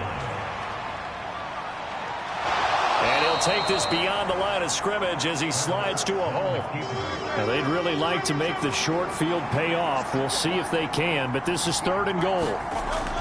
Pollard will take this one in for an Eagles touchdown. And as a defensive coordinator, you're almost in a no-win situation down here near the goal line. You know how dangerous Jalen Hurts is when he holds on to it. You've got to be prepared to stay with him. So when he hands it off, if you're slow in reacting, this is going to be the result.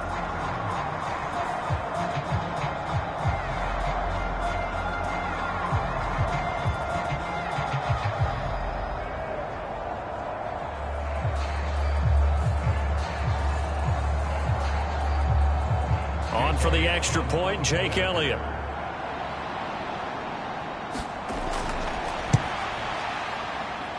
He's got it, and the Eagles lead at 7-zip. The drive summary that time, 5 plays. And it ends with a 3-yard scoring run. Now after the touchdown, here's Elliott on to kick it away.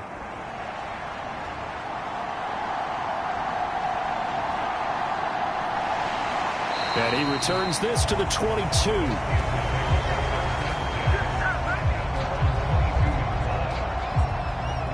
Now the Steelers getting set and ready for their next possession.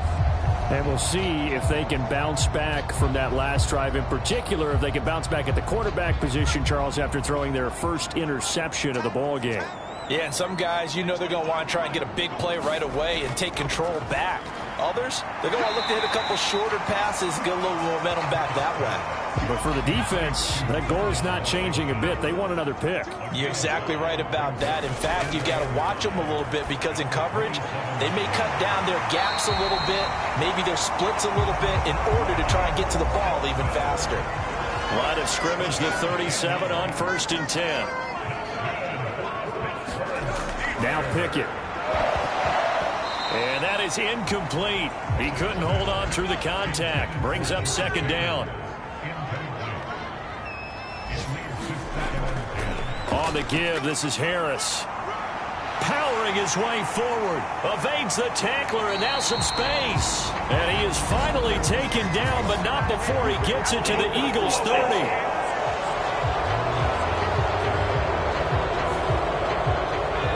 now on a 2nd and long after the hold.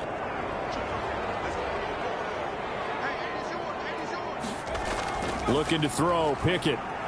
Setting up the screen, Harris. And he is going to lose yardage here.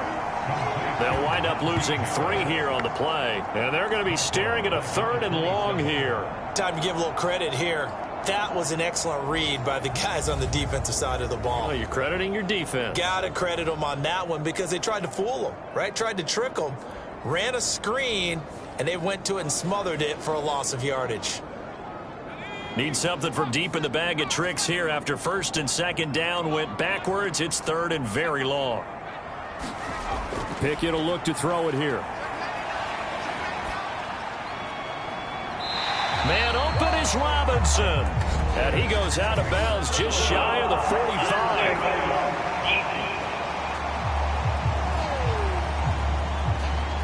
A little too much extracurricular there. When you have a game with a lot of contact, tensions are going to run pretty high. You're going to be emotional, but you have to harness it somehow, and he didn't on that play. After the penalty, a fresh set of downs. It's 1st and 10. Pickett, he'll look to throw it. Pass complete. George Pickens with it. And he's going to get this inside the 30.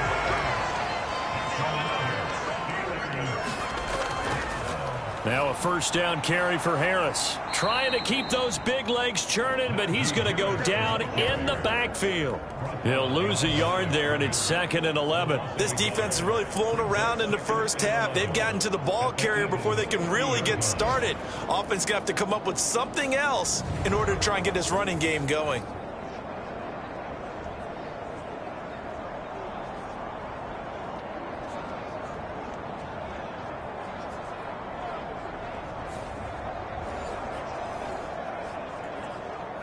Looking at a 2nd and 11 now after the loss.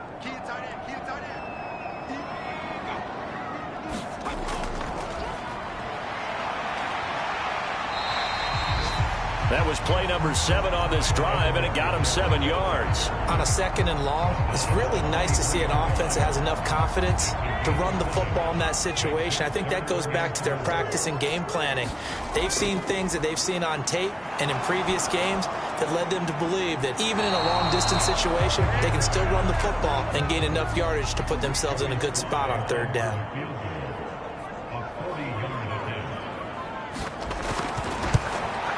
Sly able to put this one through. And they are on the board, but still trailing. It's 7-3.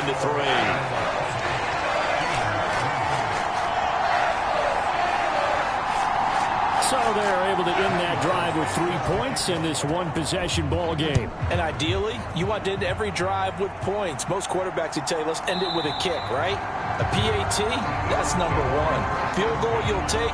Punts, you really don't want to do that. In this case, they'll take the field goal and get prepared for the rest of the game. Offense back out there, and we shine the spotlight on the Memphis man, Tony Pollard. He's over 40 yards here in the 2nd quarter. Been nice and effective for them, hasn't he? He has definitely been dependable, and really shouldn't underestimate what he's getting done here, because anytime you're on a pace that's going to approach 100 yards, you've really done some damage in an NFL game. And now he's looking just to add to his totals.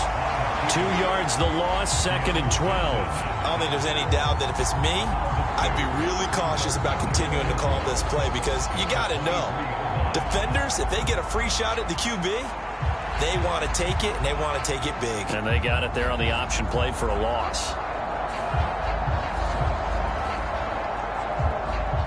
First play of the drive goes the wrong way. Here's 2nd and 12. They'll look to throw here.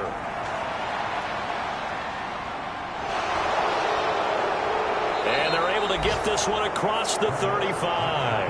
Hurts dangerous when he runs that football. He's got a first. Partner, there's a downside to everything, and the danger of man coverage is if you're locking down your target, you often turn your back to the quarterback and you don't see him. Sometimes you open up a big lane for him to hit you for big yardage, and that was an astute play by him to scramble out, see that lane, and burn them for a first down. 2 minutes to play in this first half. 7-3 our score. Working with the lead, trying to get to 2-0. Here's 1st and 10. From the shotgun, he'll look to throw. It won't be a sack, but it's no gain, and it brings up 2nd down.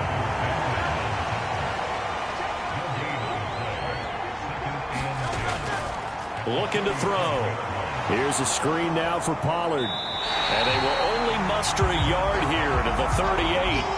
Creeping up on a minute to play in this first half. On 3rd down, he'll drop to throw. Open man, that's Devontae Smith. And he'll only get this to about the 44 as they stop him short of the line to gain. On 4th down, punt coming from Braden Mann. They only punted twice in the win last week as he gets this one away. And a fair catch called for and made at the 12-yard line. So possession goes over here on the punt. And the Steelers are going to take over 1st and 10 deep in their own territory. The Steelers taking over now late in this first half. And with them trailing, there is still enough time to try to string a few plays together, maybe get into field goal range. Pickett now on 1st down. Over the middle, complete. That's Johnson. Now the Steelers use the 2nd of their 3 timeouts as they'll stop it with just over 40 seconds to go in the first half.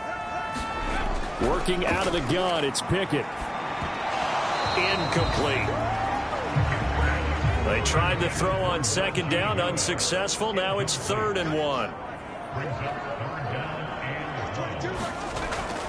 Operating from the gun. Pickett working the middle of the field, and he's got a man complete. 1st down now, but the clock continues to move. Dialing up another pass here. Pickett. And that's going to be incomplete. Too tough to hold on to that one. It's 2nd down. From the gun, here's Pickett. Johnson with a completion over the middle. Now the Steelers going to use their 3rd and final timeout as they'll stop it with 13 seconds to play in half number 1. Here's 3rd and 6. Pickett now from the gun here. The throw here right sideline falls incomplete. Here's Corliss Waitman now. His first punt, 45 yards. This looks good as well. Fielded just inside the 20. And he'll have this past the 30 prior to going out of bounds.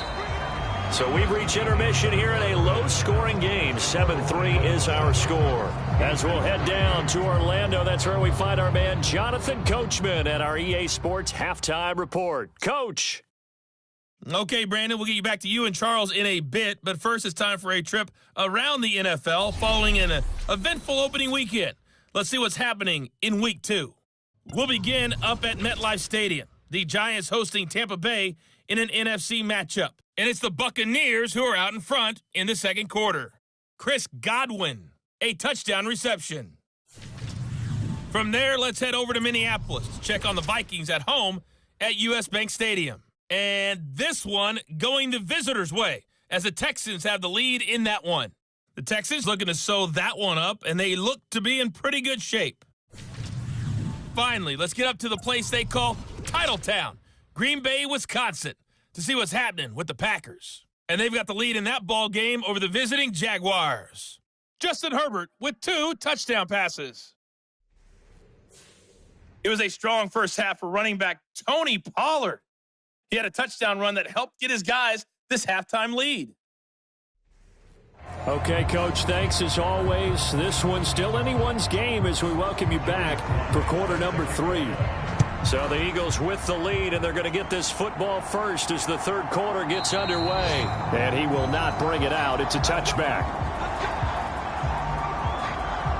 The Eagles ready to go on offense to begin quarter number 3.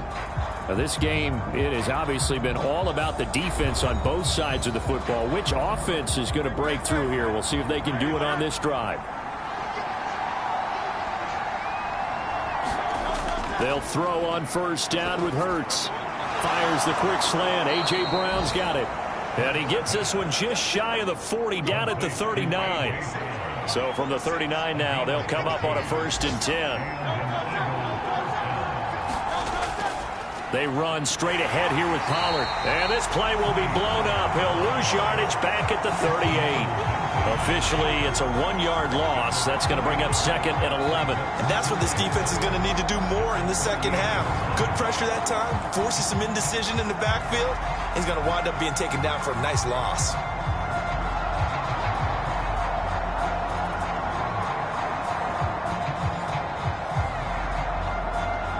So after the loss of a yard, they'll look to push forward here on 2nd down and 11. Back to throw here. Open man is Goddard, the tight end. And they're going to have themselves another 1st down as the tackle's made at the Steelers' 45-yard line. They give him 17 yards that time as that'll move the chains. A big completion there against double coverage. And Charles, one of those guys had a pick on him earlier. Yeah, so he didn't allow that to deter him at all, did he? In fact, it probably was a challenge. Okay, you got to pick me for. It's my turn now to make the big play, and that's exactly what he did. On 1st and 10, it's Hurts. Gets by him at the 25. And he'll get this one down near the 20-yard line, just shy of the 20. 23 yards, the final tally. It's taken a while for this offense to get going. A little creaky at the start, but they're oiled up now. A nice throw there, and they're really putting together a good drive.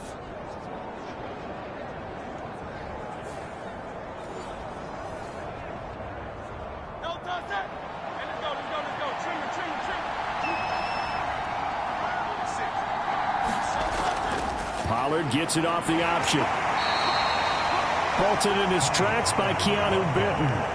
And that's exactly what you want on a 1st down run. Pick up 5 yards, bring up 2nd and 5. The defensive line, though, they've got to figure out a way to out-leverage the guys up front because the offensive line is winning at the point of attack.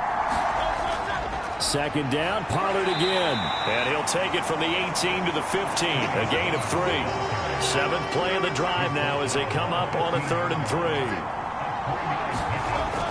They're going to look to throw. Pass taken in by his big tight end. And the Eagles are going to have 1st and goal as they try to finish off this drive with 6 points.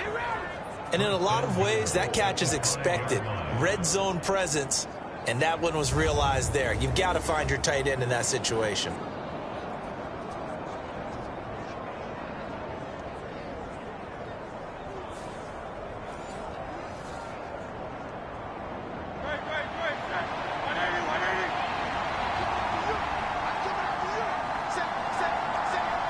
They'll set up to run the quarterback draw. And he's in. Front Eagles touchdown. Jalen Hurts, his 3rd touchdown now on the year. And the Eagles take the opening kickoff of the 3rd quarter and drive right down the field to extend their lead. Yeah, this is pretty similar to the Wildcat plays that were bouncing around the league circa 2008 or so. The idea here, just snap it right to the guy you want to run with it. In theory, you're getting yourself an extra blocker. And here, that Wildcat runner is your quarterback. And he takes it into the end zone.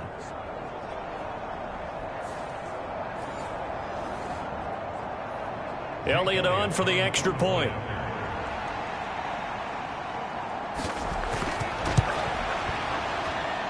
And this one's right through to make it a 14-3 ball game. So that drive takes him down the field in 8 plays. And it's finished off with a 5-yard touchdown run.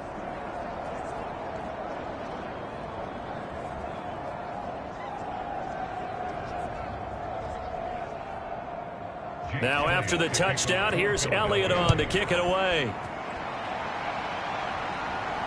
On the return, here's Hall. And he's up past the 20 to the 22-yard line.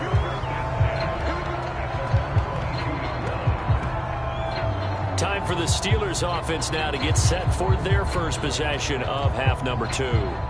Well, the opposition laid down the challenge and opening drive touchdown here to start the second half. And, Charles, now you feel like this group needs to get an answer because this all of a sudden is a two-score game. Yeah, you're right about that. What was a small, manageable spread to overcome? A little bit more daunting now. I think you're exactly right. Pressure is on because you don't want them getting the ball back with a chance to really extend this lead out. They'd love to just strike back with a touchdown right here, and if it's a long play, so be it. But the main goal, get a couple of first downs, run some plays, run some clock, allow their defense to get a chance to catch their breath, settle down, and relax a little bit after they just gave up a score. And they're able to get this one across the 35. That one good for 14 yards and a Steeler first.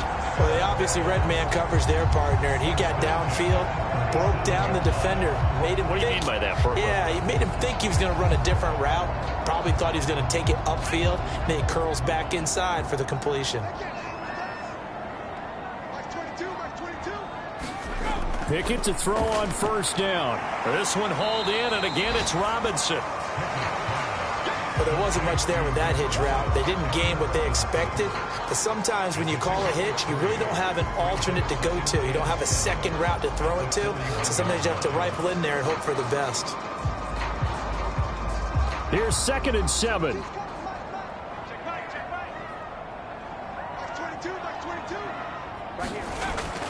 Looking to throw. Pickett. It's complete to Robinson. And he'll be taken down across the 50 at the 45 in enemy territory. Work to do here to avoid falling to 1-1, but this is 1st and 10 right now. And this will be incomplete. Physical play on the football there, and it's 2nd down.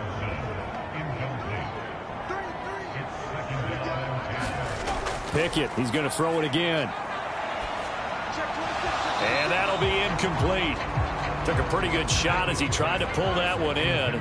Couldn't hang on, 3rd down. Here's Pickett. That's swung out wide to Harris. And he'll get this only to about the 38 as they stop him a few yards shy of the line to gain. That'll give them 8 that time, and it'll be 4th down. Brandon, it certainly looked like they had that play defended well, but it still almost worked. Got it to the running back. He wound up getting really good yardage out of it, but it was 3rd and long, and they were able to rally and stop it before he could get to the marker.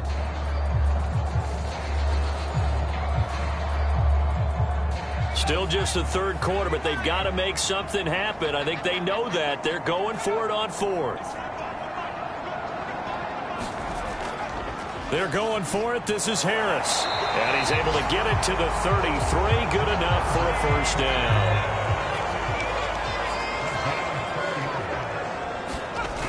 Operating from the gun. Pickett. Got his man complete over the middle. That's Washington. And inside the 20 before he's brought down. The passing game in rhythm right now for Pittsburgh. There's another 1st down.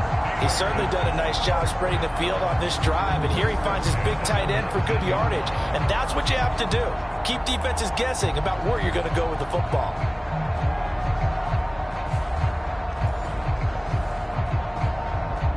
Still in search of their first touchdown of the game, but they're on the move. 1st and 10.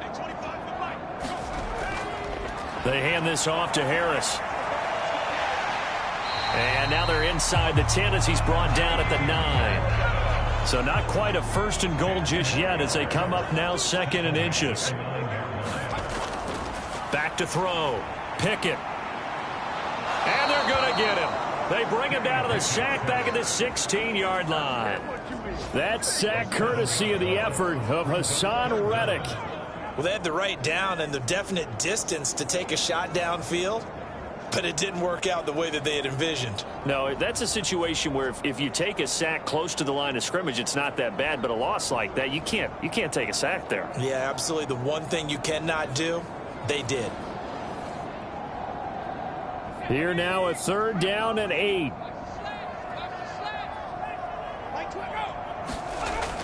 Looking to throw. Pickett. And he fumbled it. It's on the ground. And it's picked up by the Eagles. And he'll go down inside the 15 at his own 13-yard line. So it's a turnover there on the lost fumble, and this third quarter could not really have started worse. I think that's a great observation because this was a close game at the half. They gave up the touchdown the opening drive. Now they turn over the football. This game, it can get away from pretty quickly if their defense doesn't step up right here. Hurts and the Eagles come up here 1st and 10 at their own 13. They'll come out throwing here to start the drive. And he's going to go down. Back at his own 5-yard line, it's a sack. They'll wind up losing 8 on the sack there, and it's 2nd down. Chalk that up as their first sack in this game, and they tallied 4 a week ago. And probably not as much exultation in that sack as what took us so long. Because when you get 4 the previous week, you're counting on continuing that momentum. They didn't get that done in the first half of the game. Let's see now if they start to bring even more exotic pressure towards the quarterback. On 2nd down, it's Pollard. And they won't fare much better here as he maybe gets back to the line. The terrible towels in full force now as the Steelers get set to defend this 3rd and long. On 3rd down, it's Pollard. And they'll mark him down right around the 9, just shy of the 10. It's a gain of 5, but it'll lead to a 4th down. We often talk of situational football. Let's just call it team football. The defense did their job, got off the field, brought up the punting situation, so they're turning the ball back over to their offense. You think those guys will get along very well right now? Of course they will. Defense helped the offense. Now it's their turn to take it downfield. On is the punter man as he boots this one away. Shreds him with a stiff arm. They'll score that a 36-yard punt. And the Steeler offense, they're set up nicely as they take over. Pittsburgh set to take over again on offense. And really, Charles, not much of a surprise that they're losing. They just haven't been able to get much of anything going in the pass game. And as you well know, in today's NFL, if the passing game isn't working, usually not much else is working either. Exactly right about that, partner. And I know that right now the easy answer would be, hey, let's run the football. But that might not be everything you need. So despite the fact that they've struggled throwing it, they've got to find some type of a play, multiple plays, that puts the ball in the air and allows for them to have some success. And he's going to get stopped up quickly. Give him a yard down to the 43. And the line to gain here is the 37 on 3rd down. Pickett back to throw. That's to the right sideline, and it falls incomplete. They certainly had good starting field position on that drive, but couldn't do anything with it after 3 plays. Have to admit that that's a disappointing end to excellent field position. When that drive started, they had 6 points that they were thinking about.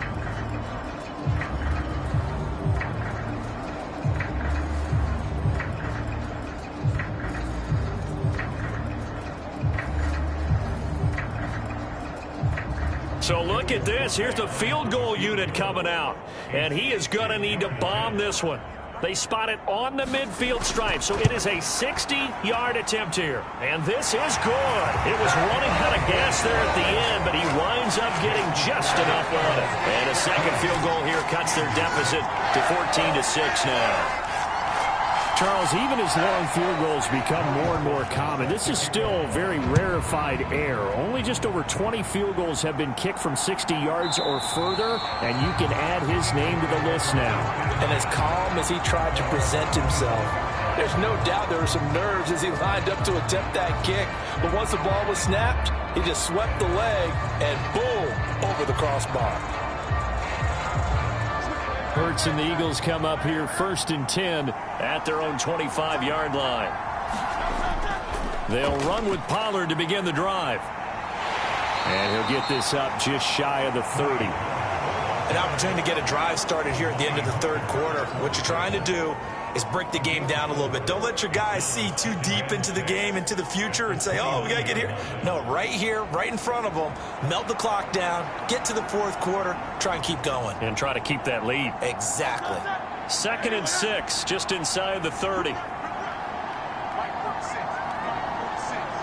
Brown the motion man right. And now a fake there on the jet sweep as they'll give to Pollard. And able to break one tackle, but then quickly brought down. But a nice little gain. It's a pickup of 6, and that is going to do it for this third quarter. And that is going to do it for this third quarter of action. You are watching the NFL on EA Sports. Here comes a big one as this crowd gets out making some noise. It's 3rd and short. Trying to run for it with Pollard. Powers through. And he's got some space here. And he is going to have an Eagles first down as they're able to get the 3rd down conversion. No doubt those are the types of carries they're looking for here, Charles. The lead in the 4th quarter. This is when coaches that have a reliable running game, they breathe a little easier on the sideline. Yeah, they love the idea that they can take the air out of the football at this point of the game. That means they're really counting on that offensive line, counting on the runners, taking care of the football, because you're going to tell your quarterback, hey, no time to be a hero. We're not going to throw it here. Just eat up that clock. And if you have the ball, they can't score. And he'll get this into enemy territory, but not by much as he's down to the 48.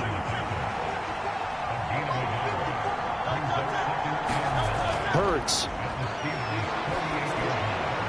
It's caught. Smith. And he's out of bounds as he gets this down to the 45. This offense on 3rd down today, 3 for 7 so far in this game. This will be 3rd and 6. He's got his target. That's complete. And they're going to have themselves another first down as the tackle's made at the Steelers' 33. A nice pickup there of 11 yards, and it'll move the sticks. And that certainly appears to be a critical conversion right there, because not only do they keep the drive going, they take valuable time off the clock as well. They have to feel really good about that last completion. So they'll come up 1st and 10 now from the 33. They'll set up to throw. Again, that's Watkins. And he is out of bounds inside the 30. 2nd down and 4. Here's Hurts to throw. Over the middle to Smith. And Devontae going to pick up the Eagles first down as he takes it down to the 20-yard line.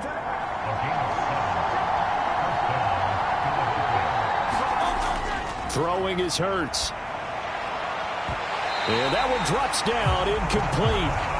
Good coverage there, forced the ball free, and it's 2nd down.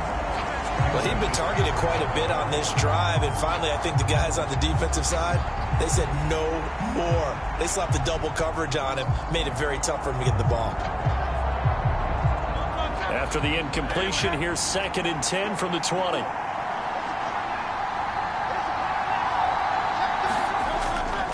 Pollard going to try the right side.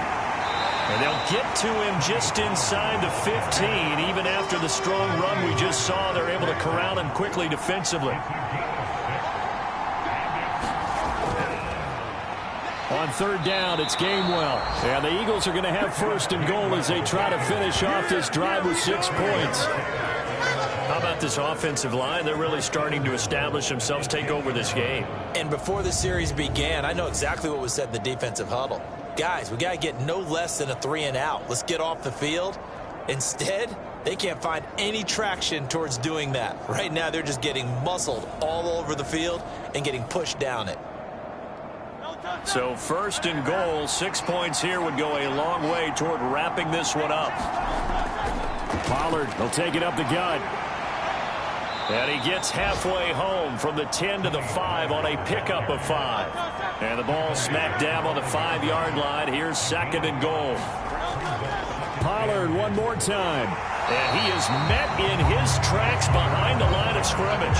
Nothing doing there as the 13th play of the drive proves to be unlucky. Now, obviously, that's some good work there defensively, being able to stop them and bringing up a key 3rd down.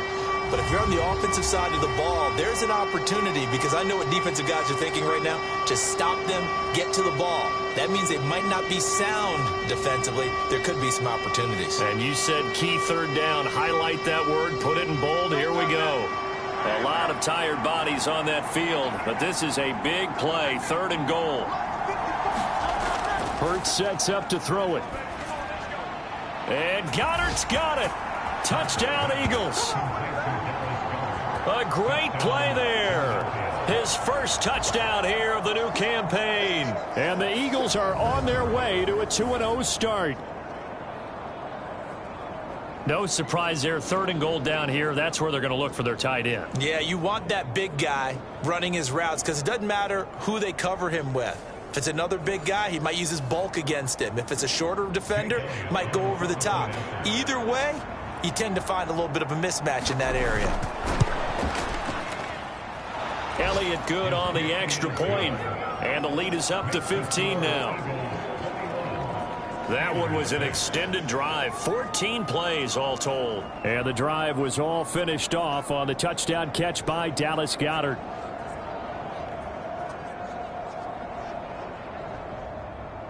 Now after the touchdown, here's Elliott on to kick it away. No run back here for Hall, and this will come out to the 25. The Steelers ready for their next possession. Last time out, you remember their drive stalled, but thanks to their kicker, booted a long field goal to at least get them 3. Now here they'll try to do better and find the end zone. And in our experience, how much fun is it for coaches to know that they've got a kicker who can nail it from long distance? Now, the hard part is, as an offensive play caller, you don't want that in your head too much where you're relying on it, and he goes out and gets the job done for them. But I'm quite sure he would be content to just kick extra points from here on out. Yeah, absolutely no question. I think his teammates would be okay with him just kicking the extra points as well. Meanwhile, Pickett's throw pulled in by Robinson here. He's brought down at the 34. Call it a gain of 4.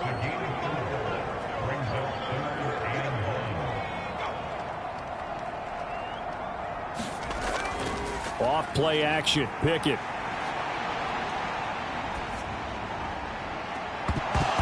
And that's going to be incomplete. And they're indeed going to go for it here on 4th down. So trailing here in the last quarter. Let's see how this plays out. They run for it with Harris. And, boy, this is going to be close. That mark looks a little short, and he didn't get there. The Steelers try it, but they come up empty on 4th down. And the Eagles are going to take over in great field position. On 1st down, Hurts. He finds his man complete. That's Watkins. And inside the 20 before he's brought down. 17 yards and a 1st down for Philly. Partner, I like that they're staying aggressive on offense because, to me, this drive is what is known as a put-away drive. You score here, that might put this one to bed. I like the fact that they're playing with confidence and not playing with fear.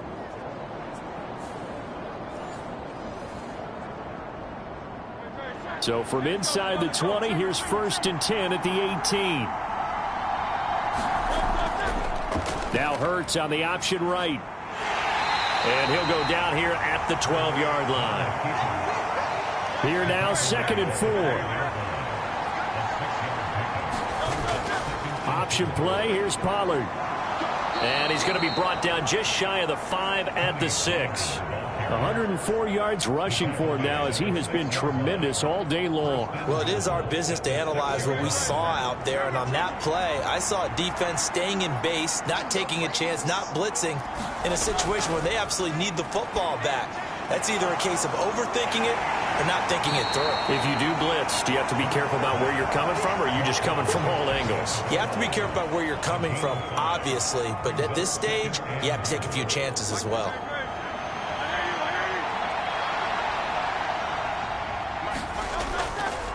On 2nd and goal, here's the option. And he's in.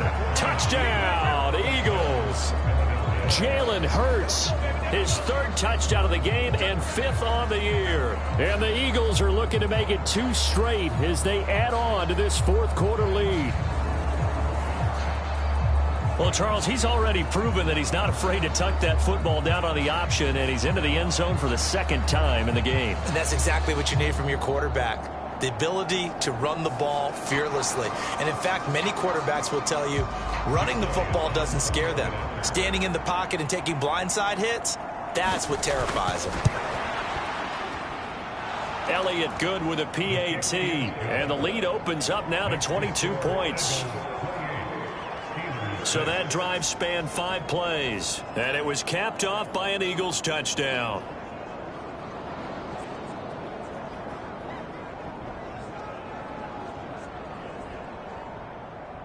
Now after the touchdown, here's Elliott on to kick it away.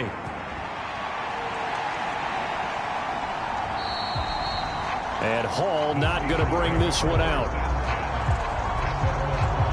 Pittsburgh's offense now heading back out onto the field.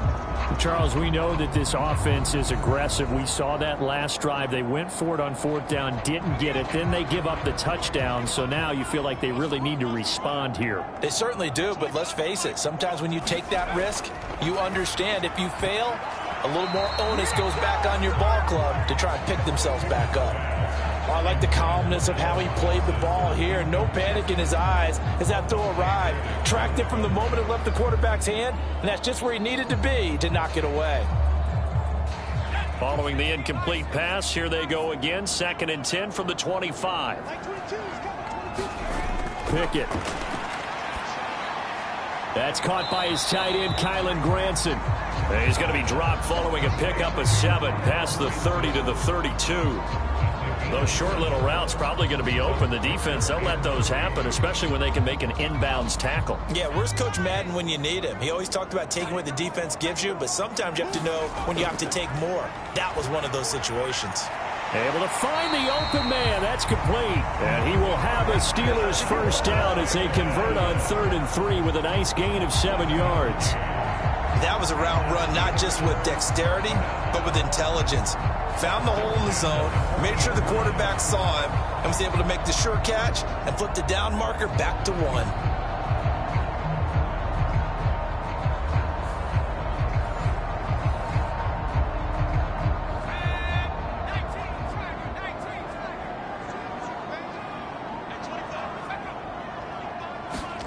They'll throw again with Pickett.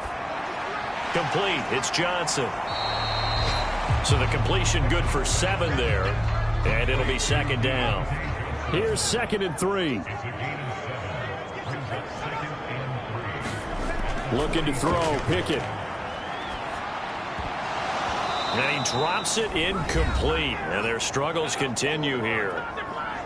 And we are inside of 2 minutes left in this lopsided affair. So the incomplete pass on the last play, and that leads us to a 3rd and 3. Now Pickett.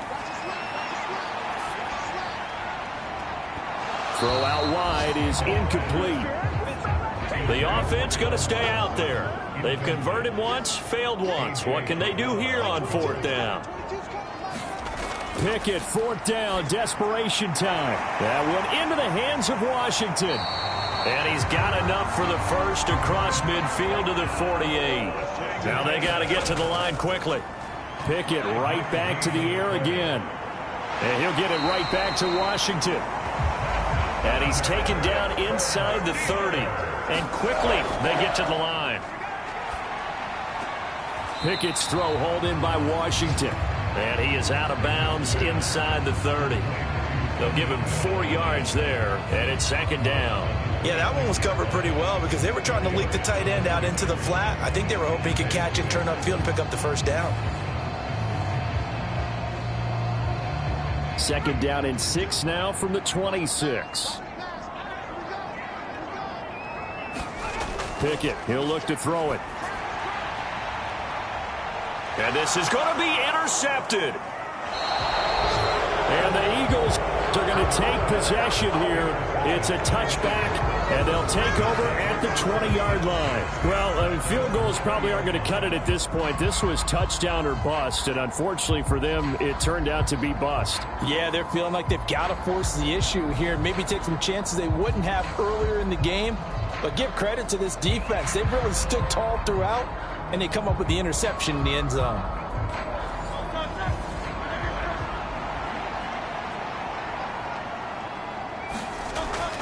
So the drive's going to start with Pollard. And not a whole lot of room to operate there on the first down run. He gets maybe 3. Well, that's just a pile of bodies there, and that's when you kind of find out who's a tough guy, right? Who can stand up and make a play. It was only a 3-yard run, but for both sides, they had to walk away from that feeling like, okay, I can stand up when the going gets tough in here. They go back to Pollard on 2nd down. And for one of the few times here today, this run's not going to go anywhere.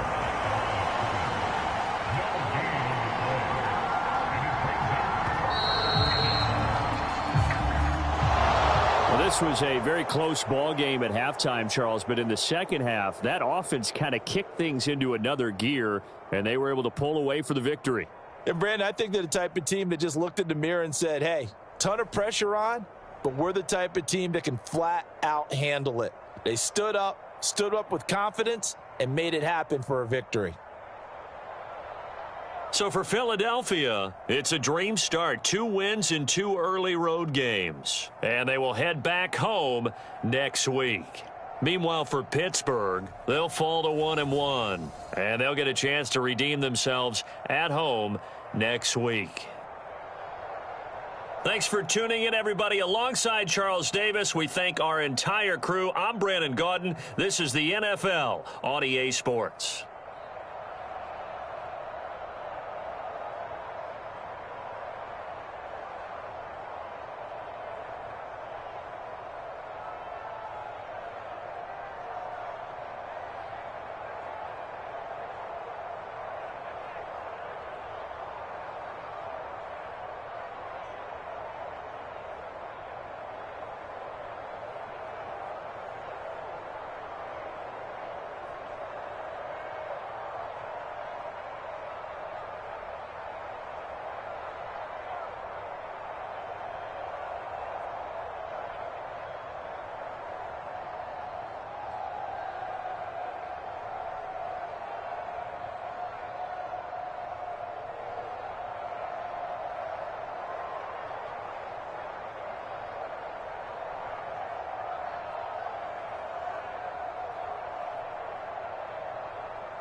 Tonight, from M&T Bank Stadium in Baltimore, Maryland,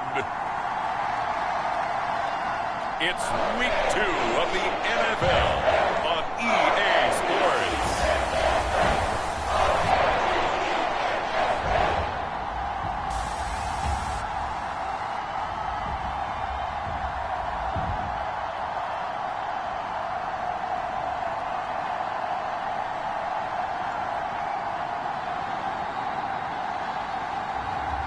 It's the Baltimore Ravens taking on the Las Vegas Raiders. EA Sports coverage of the National Football League brings us to historic Baltimore, Maryland and M&T Bank Stadium. Tonight, we're on to Week 2 of the NFL season. We got a good one on tap, as it'll be the Las Vegas Raiders taking on the Baltimore Ravens.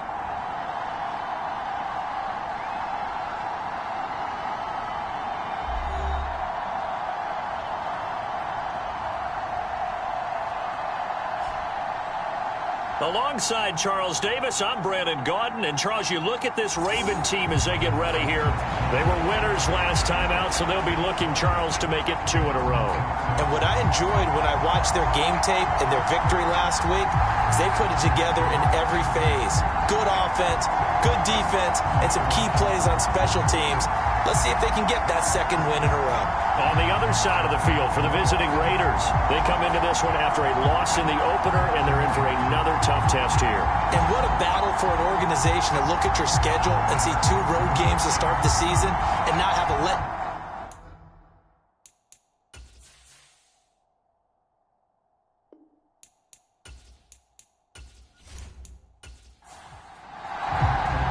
The first game's out of the way. Time to buckle down for the long season ahead, and we're off in Week 2.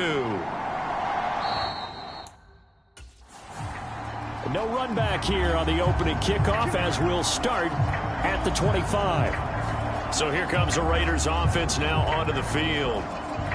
And a glance here at the southpaw, who will be calling the plays under center. And he was terrific in the opener, threw 3 touchdown passes, and make no mistake about it, he was eager to get right back out and do it again. So I think we'll see him try to test the secondary quite a bit as this game goes on.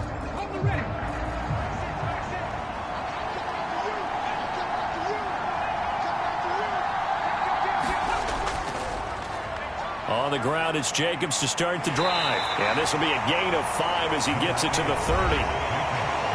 A check on Jacobs from a week ago. Very productive. 3 touchdowns, 2 of them on the ground, 1 through the air. And it will always be a compliment to say that a guy's got a nose for the end zone, and he sure had it last week. Ball on the 30. They'll come up with a 2nd and 5. Back to throw. Under a heavy rush, and down he goes. It'll go as a loss of about 6, and now it brings up 3rd. A week ago, they dominated in the trenches. They got in the backfield for 5 sacks, setting the tone there, 1 on the opening drive. And it sets the tone for the opposing team, doesn't it? Remember when you were a kid and you went to the theater and saw that horror movie and it stuck with you for a while and you were a little bit jumpy? Well, if you saw 5 sacks the previous week and you're the quarterback, he might be a little jumpy as well. It might throw off his timing. Yeah, be jumpy, but sorry, Bob and Linda wouldn't let me see a PG movie until I was 17. Well, that's just good parenting. And this effort will not get it done. He stopped well short of the first down at the 29. 5 yards, and that means they come up short as they're going to have to punt here on the opening drive.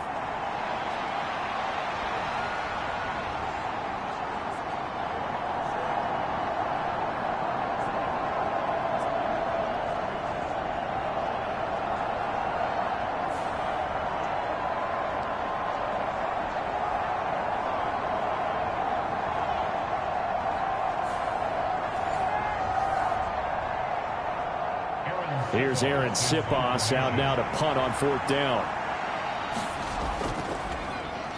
And just a single punt for him in the loss last week as he sends this one away. So a change of possession here on the punt. And the Ravens, they'll take over. So out comes this offense to take over for the first time. And a look at a guy, definitely got a little razzle-dazzle to him. Can do it with his arm or his legs. Their mobile QB.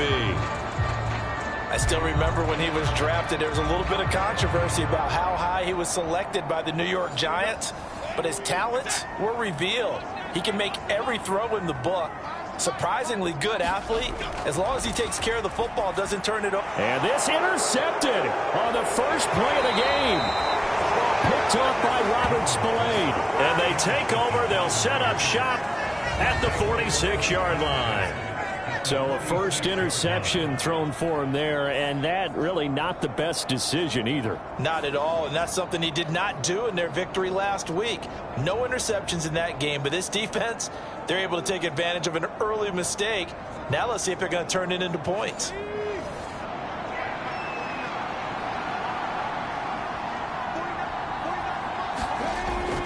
Here's Jacobs on 1st and 10.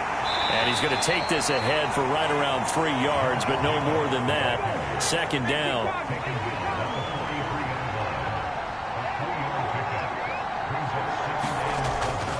They'll stay on the ground with Jacobs.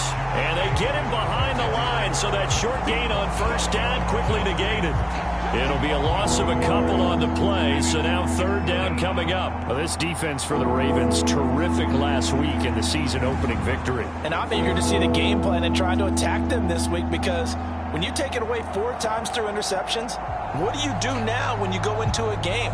Do you decide you can't throw the ball? Do you try and run it more? Or do you tell your quarterback, make sure you see your guys open before you deliver? And now on 3rd down, they'll need to get it to the 36 to pick up the first. That's caught left side. Myers with it. And he'll get this only to about the 38 as they stop him a few yards shy of the line to gain. That's good. The completion there for 7 yards. And that's going to bring up a 4th down.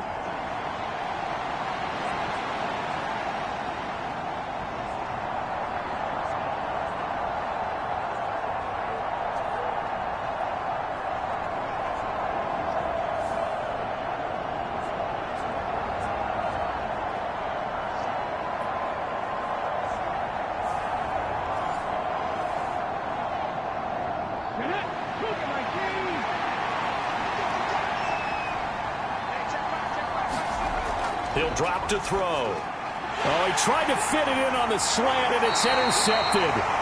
Picked off by Patrick Queen. And the Ravens are going to take possession here at their own 33.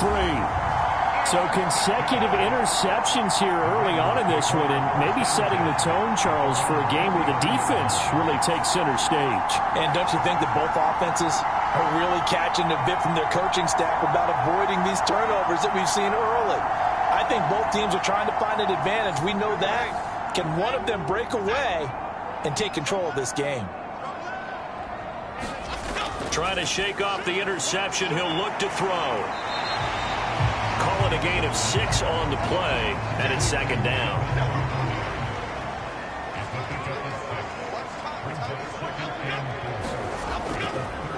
On the run, this is J.K. Dobbins. And he'll be taken down, but not before he works it past the 50. 12 yards to pick up there. Good for a Raven first. This running game's so important for them, and they know that. It helped lead them to a victory last week when he was over 100 yards. Let's face it, it's their identity. And that's what they want to play to. They want to be that team that runs the ball really well each and every week. And right now, we're seeing a pretty good pattern of that happening.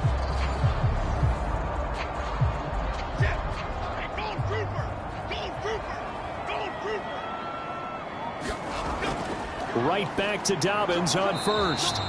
And he'll get this into enemy territory, but not by much, as he's down to the 48. The numbers for him from a week ago: 24 carries, 109 yards. And now that he's playing a Thursday night game, short week, you know he spent a lot of time in the trainer's room in the cold tub trying to get his legs back for this game. On 2nd down, a run with Dobbins. And he stopped immediately there. No gain on the play there, so that doesn't help. Now they're looking up at a 3rd and 9 situation. Throwing, Jones. Nowhere to go here. He lost the football. And the Raiders pick it up. And they'll start out with great field position at the 47-yard line in enemy territory. And they put it on the ground here on the second drive. And, of course, Charles, that follows drive number 1 where they had the INT. Makes you wonder what's going on with this team, because a lot of times we can attribute it to nerves, but maybe it's a lack of focus. Maybe it's the preparation for the game. Maybe they just came into a little lackadaisical, because that's just not looking good at all. That's just not the football that we came here to see. Jacobs going to try the middle. And he's able to break out of one tackle, but then quickly brought down. Counting down toward the midway point in quarter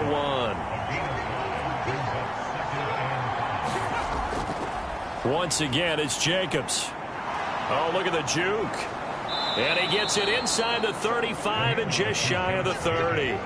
They picked up 5 yards last time. Now they double it and get 10 here. That's his longest run of the first quarter. And, Charles, we talked before the game about them needing to establish the run game. They'll be looking for more of that.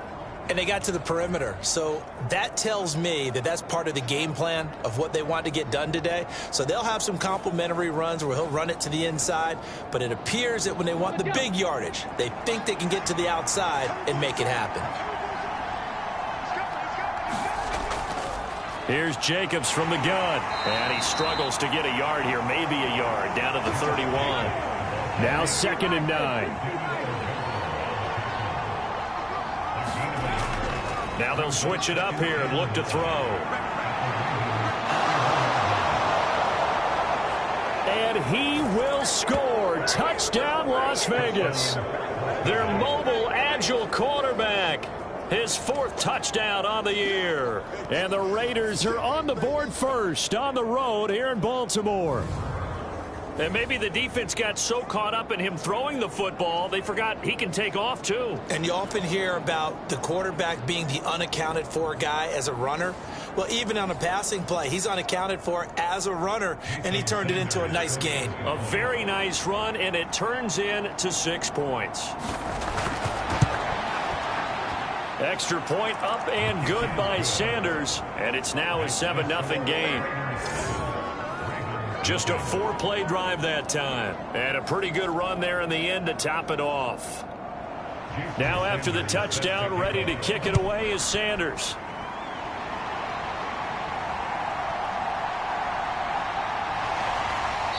And he'll go down as this drive will start at the 25-yard line. Baltimore about ready to go on offense. They come off a victory over the weekend, but now the quick turnaround here for this Thursday night game. How does that affect how teams like this approach these short turnarounds? Well, wins and losses always factor into, how you're getting ready for the next game. But equally as important when you have the short turnaround, what is your injury situation? Are you losing key guys? And if so, how well have the backups prepared for this? Because you don't have much time to get them ready. They have to be ready before this week in order to play well in this game. And he slips up past the 45 before being tackled. First time they've hooked up here. Good for 17 and a first down. Well, that certainly has to feel good. It's not all the time that the play caller should get all the credit. Sometimes I think in the huddle, the quarterback just says, hey, who's going to make a play for me? I just need something right here. And the end result there, nice first down. Drive keeps moving.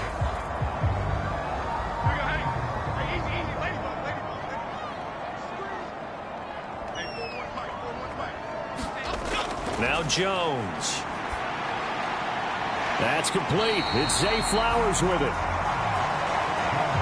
2nd down and 3.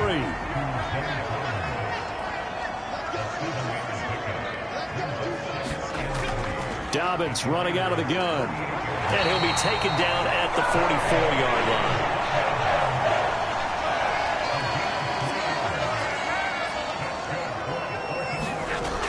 On 1st and 10, Jones.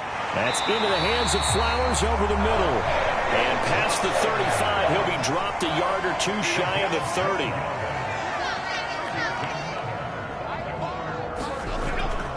On 1st and 10, it's Dobbins. And he can only manage to get a couple. 2nd and 8 coming up.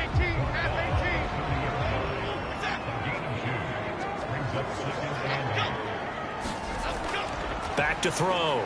Jones.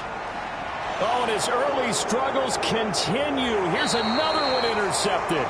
Picked up by Divine Diablo. And the Raiders will take over here just shy of the 30. When a team's turned it over 3 times in the first half, we just look at the offense and say, guys, what are you doing? But instead, we really should be looking at the defense. They've created the takeaways. 2 interceptions, 1 caused fumble. They played awfully well swarming to the ball here in the first half. The Vegas offense ready for their next possession. And they come into this one off the loss over the weekend. But you say if you're going to play a Thursday night game, this is the week to do it. It certainly is, because you get right back out there. You don't have time to dwell on things. And look, your game plan is going to be a little more limited. But so it... Touchdown Raiders! Trey Tucker, 71 yards. And the Raiders are able to strike quickly to add on to their lead. As a former DB, you might not like to see that, but from a wide receiver's perspective, those are the plays they dream of. Correct on both counts, all right? Because once he took off, I mean, let's face it, that should have been done in Big Sky country. Aren't any speed limits out there? And off he went. Glad I wasn't the one trying to chase him. Sanders on for the extra point.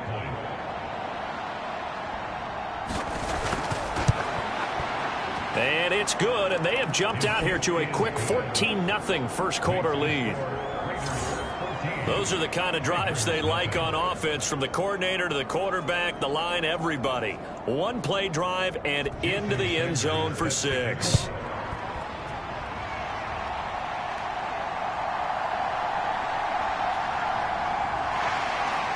And good starting field position. He'll get this one all the way up to about the 35-yard line.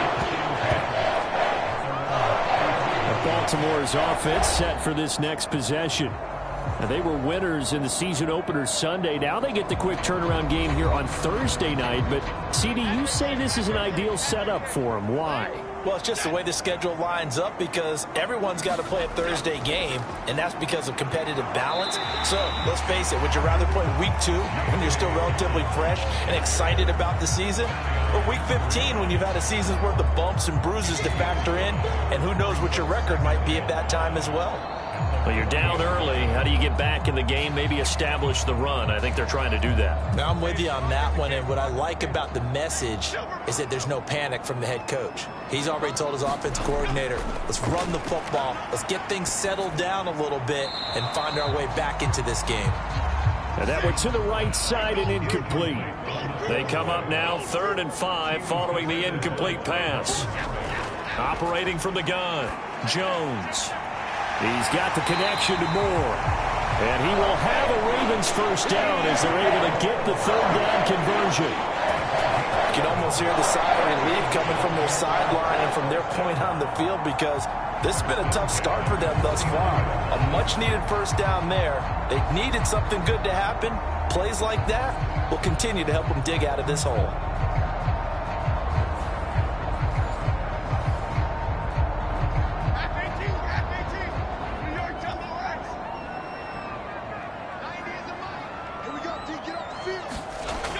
Jones on 1st and 10. That ball caught. It's Mark Andrews, the tight end. Line of scrimmage, the 37 on 1st and 10.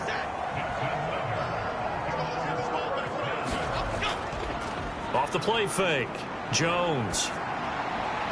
He'll swing this out to Dobbins. And he's going to be brought down on what will be the final play of this first quarter. 14-0 the score. This is the NFL on EA Sports. This 2nd and 4.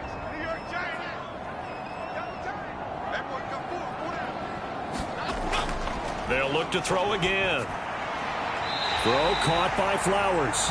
And down to the 20 he'll go before heading out of bounds. First red zone chance now for the Ravens. 1st and 10 right at the 20. And that is incomplete. He couldn't hold on through the contact. Brings up 2nd down. The Ravens at 1-0 on the year following the win in Week 1. And they were winners their last time out, so they'll be looking to make it 2 in a row.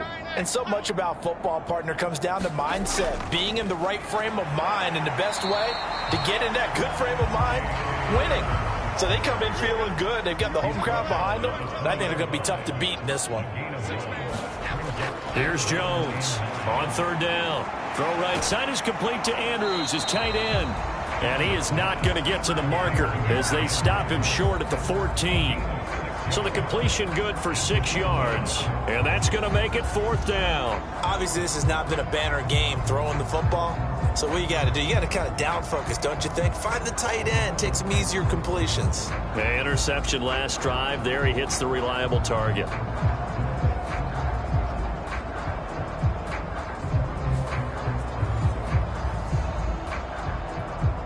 So on fourth down, here's the Ravens Pro Bowl kicker Justin Tucker out onto the field.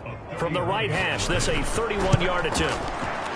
Tucker's kick is good, and they will get themselves on the board here at 14-3. So not exactly the response they were hoping for, but they'll take the 3 to at least get them on the score sheet. Yeah, now's not the time to panic. All is well, somewhat calm. Only down 14-0, so continue to play your game, take the points when they're there, and put the emphasis on your defense to go out and get you the football back. So here are the Raiders now to take over. They fell last week to Cleveland, but they're on top here as they start this drive 1st and 10.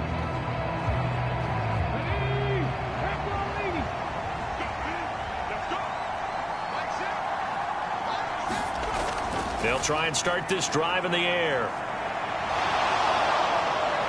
And down he goes, but he takes it up to the 40. A nifty bit of scrambling there. 12 yards, first down. I can't be sure how much of that was planned pre-snap, but it certainly opens up some avenues for their offense. And if he can stay a threat to break off those kind of runs, it'll pull defenders away from coverage and open up some choice throwing lanes for him moving forward.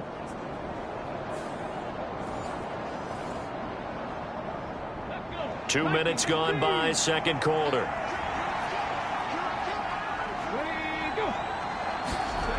They'll look to throw here on first down. That's complete into the hands of Myers. From the 43, here's a 2nd and 7.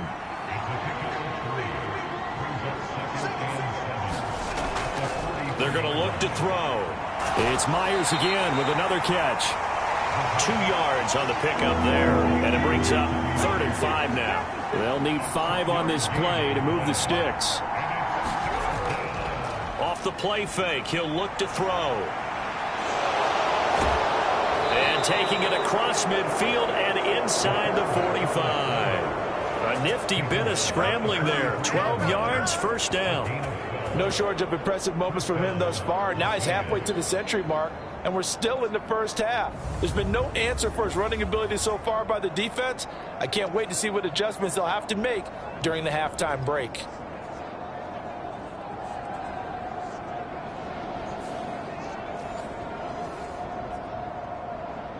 Things looking much rosier for him here in week 2. They work with the lead as they've got it 1st and 10.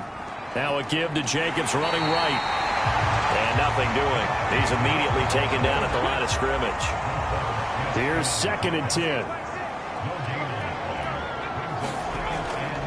Here's a handoff to Jacobs running left. And he works it past the 30, almost to the 25. A Raider first down, 17 yards. We both know it's difficult, but they've made it look effortless out there.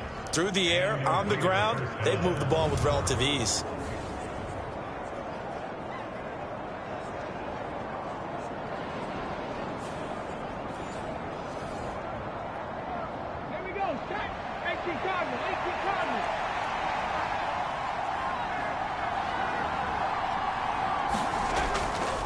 They'll run right here with Jacobs. And this time they were ready for him as he's taken down at the line of scrimmage. It's David Ajabo there for the tackle. 2nd and 10.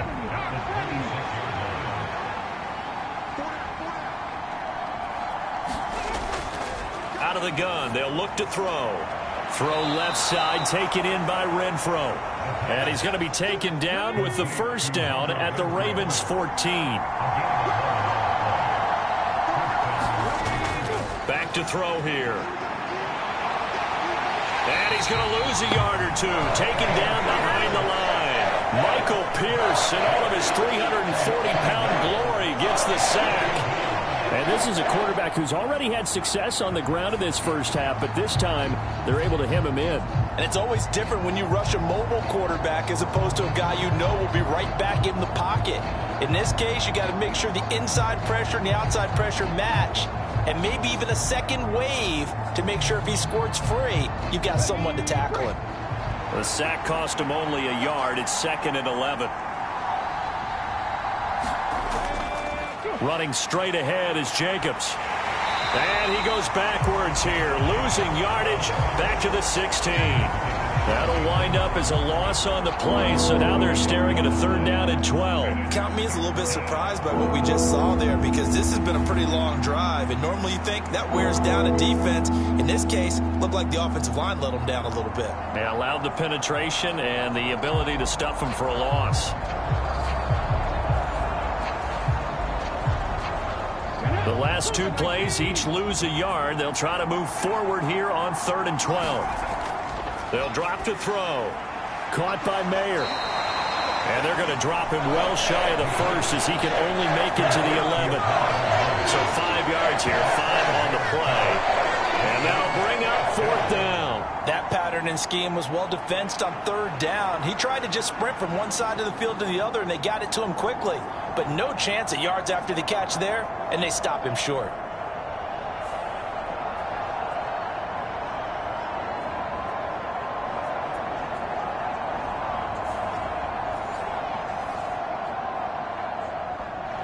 Now Jason Sanders for the field goal try.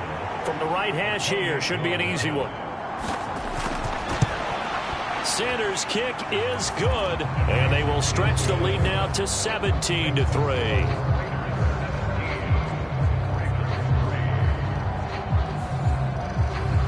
So a nice kick there as they are able to add on to their lead. And that's exactly what you're looking to do. Maneuver yourself into range. That way, if your drive stalls out, you're able to get something out of it. And they do so right there.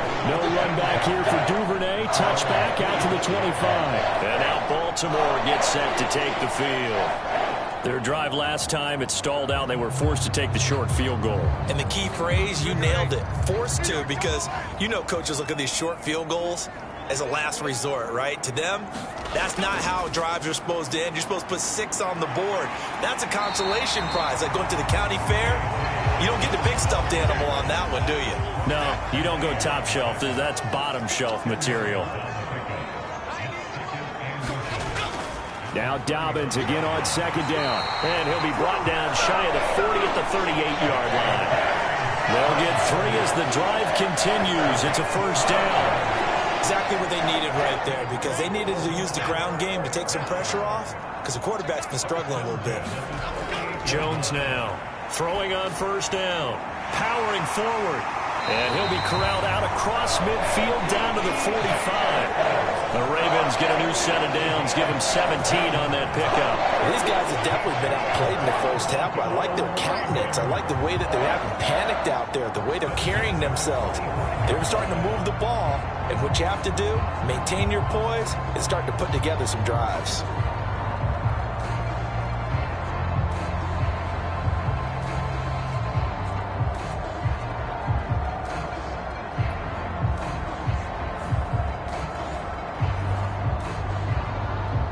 This offense finding its legs now. Here's another 1st and 10. Looking to throw. Jones. That one into the hands of Flowers. And he's going to get this inside the 30. Another strong gain on the last 2 plays. They've moved it a combined 33 yards. Now that was pretty. They executed that curl route versus zone coverage, and that changes things a little bit, because against man, it's often a tight curl, tight, sharply run route. Against zone, you're just looking for that open spot, that dead area, so you may curl it a little bit wider just to get to that place. And usually a tight window. He fired a bullet in there for the completion. That pass complete to Moore. And he's going to be taken down right at the 10-yard line.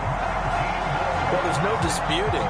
He's made some poor throws in this first half, but this was a good one.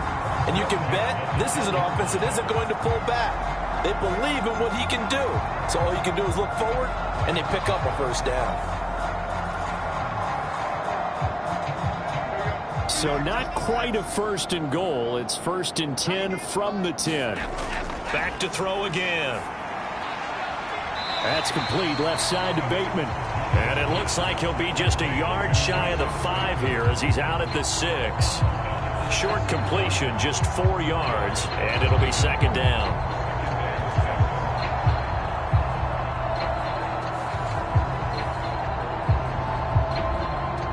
Two minutes remaining in this first half of football. Now a 2nd and 6.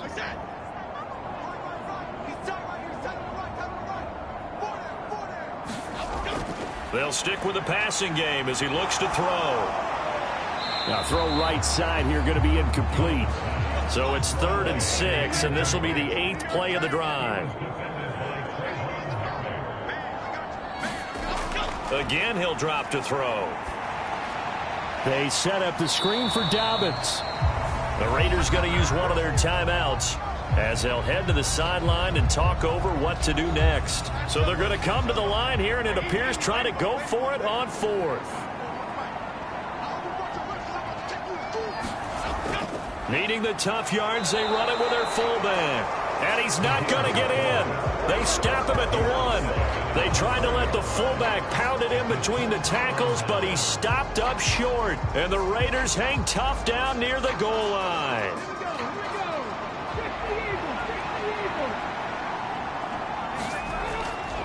They'll begin on the ground with Jacobs. And nothing much materializing there on the first down run. He'll get a couple, and that's it. This is 2nd and 8.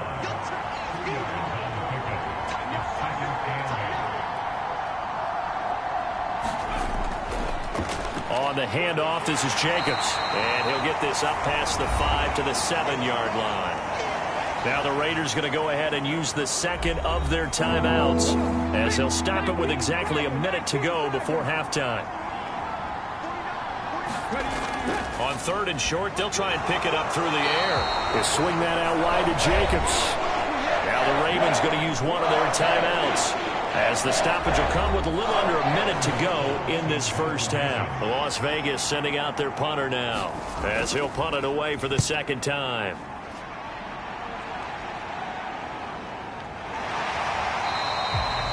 That'll be a 41-yard punt, just 1 yard on the return. And out will come the offense as they take over. The Raven offense going to take over late in this first half.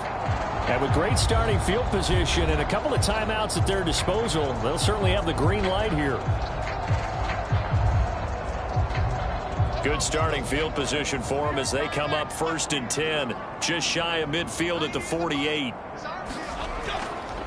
Off play action, Jones. And he's got the hook up to Moore.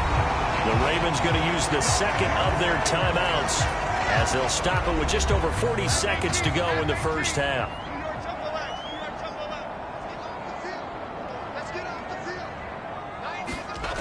Now Jones on 1st down. Throwing over the middle, and it's incomplete. Now a 2nd and 10. Operating from the gun, Jones. Over the middle and into the hands of his receiver, Moore. And they've got it inside the 10 at the 8. That puts him in excellent position, 1st and goal after a gain of 19. Well, we can talk about it like it's just a basic route, but how about the timing on this one? Lined up on the right, runs a deep in route, and how about the throw? Right on the money. Bam, puts it right in there and on his hands. Nice completion, really good pickup. This is 1st and goal and a golden chance to get a score back here before halftime. Back to throw, Jones. And he's going to be intercepted for the 3rd time thus far. Picked off by Nate Hobbs.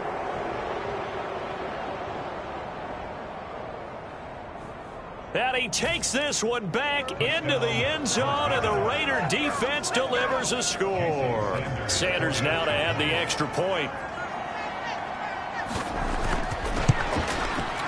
And the lead now to 3 touchdowns and 21 points. So we've reached halftime with the visiting Raiders out in front. As we'll send you down the coast now to Orlando, that's where we find Jonathan Coachman ready with our EA Sports Halftime Report. Coach. All right, Brandon, we'll get back to you guys in a moment. But first, the NFL season is in full swing. Let's show the good folks what we've got in store for us later this weekend here in Week 2. Good matchups all up and down the schedule there. We'll highlight the one in Cincinnati. A big test coming up for the Bengals as they'll match up against the Cleveland Browns. Out on the West Coast, more good stuff in the late afternoon as we'll be watching the game at SoFi Stadium. Well, it will be the Chargers taking on the San Francisco 49ers. And finally, a good one on Sunday Night Football between the Chicago Bears and the Indianapolis Colts.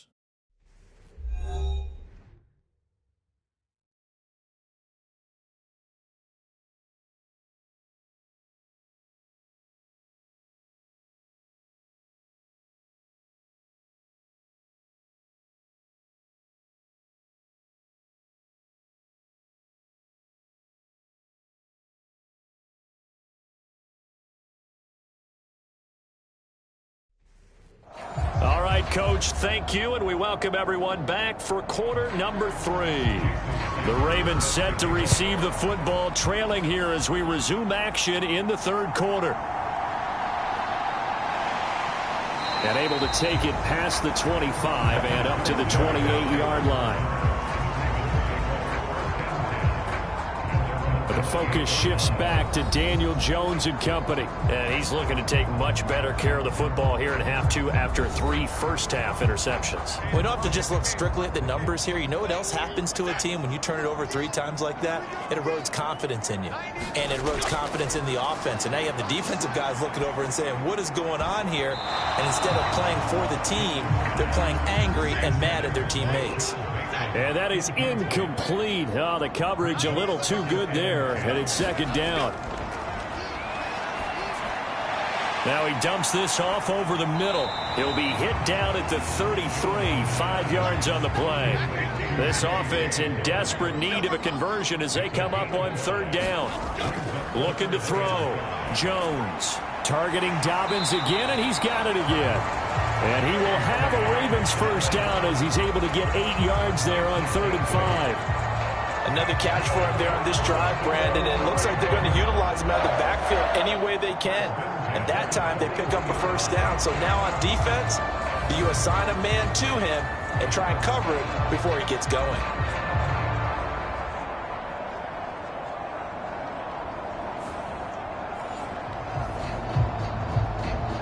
Work to do here to avoid falling to 1-1, but this is 1st and 10 right now. Back to throw. Jones, a short throw caught by Andrews. And the play goes nowhere, losing yardage back near the 40 at the 39. He was unable to shake free there, and they'll cover him for a loss of a yard. Heck of a play there to get to him quickly and get him down for a loss. I think they did a really nice job getting ready for this game, scouting, watching film, and understanding defensively what the play design was. Okay, here we go. New York, tell the legs.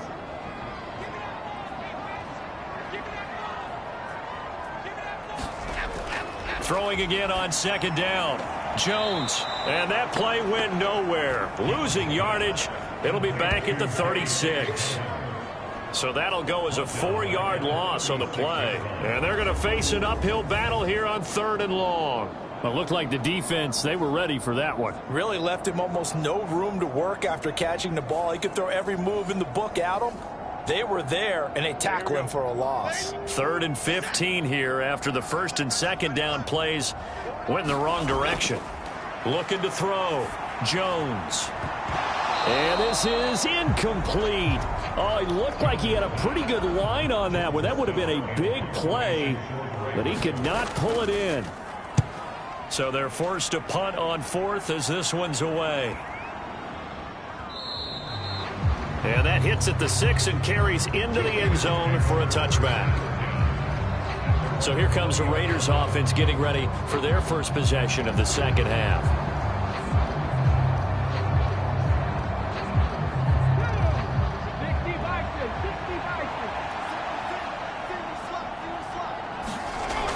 They'll come out throwing here to start the drive.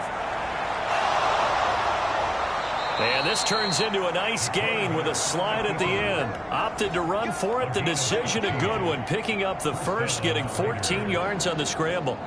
The defense did its job of taking away a quick throw, but that's only half the battle because they've got to get to him before he can make a run for it. A little bit late containing him there, so he makes a nice gain out of a play that looked like it was in trouble. From the 34 now, here's 1st and 10. Looking to throw. And a loose football. And it's picked up by the Ravens. And the return here is stopped at the 35-yard line.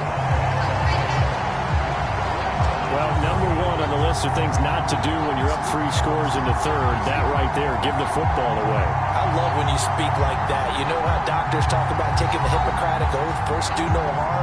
You just did the football-cratic one right there. Don't give the ball away when you have a lead that you can lock this game down with.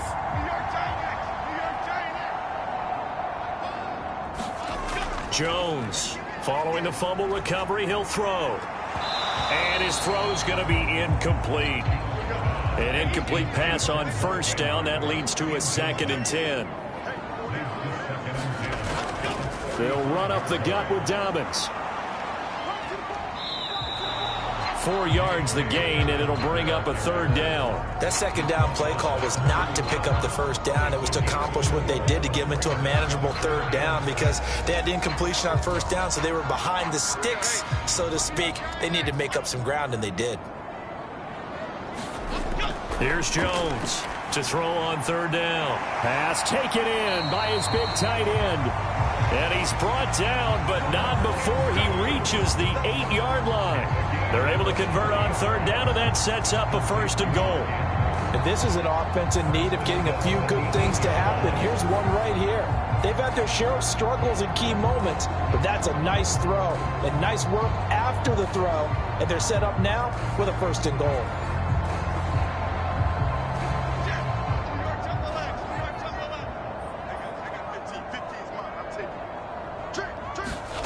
Jones now. From the gun, he'll throw. And in for the Ravens touchdown. DJ Moore, his first touchdown of the new season. And the Ravens are able to make some inroads here to that deficit. That's a score you felt they had to have here in the 3rd quarter to get back in this game. And you know that there's an emphasis on their side. Hey, we know this. We know where we are. But sometimes that binds you up so much that you try too hard, you don't get the score. A perfect combination of urgency, yet relaxed enough to get it done. Justin Tucker for the extra point.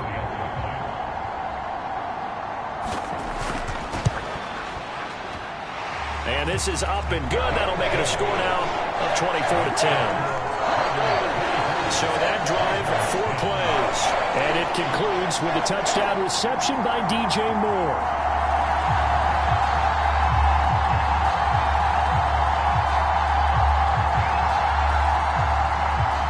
Tucker now to kick it away following the touchdown.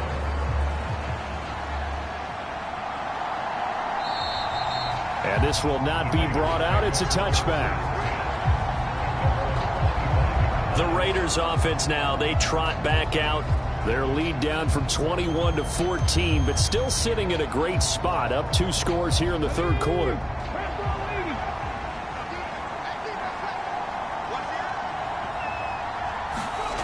They'll come out throwing here on 1st down. And he slides and covers up at the end as he's going to be able to pick up decent yardage. Here's a 2nd and 2 now from the 33.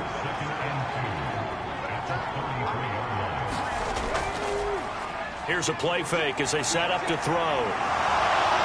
And he will slide to a stop. He does have the 1st down. Now we get a stoppage because a member of the Raiders shaken up on that one. Hopefully, obviously nothing serious here. Medical staff, though, going to take a peek, and we'll take a break.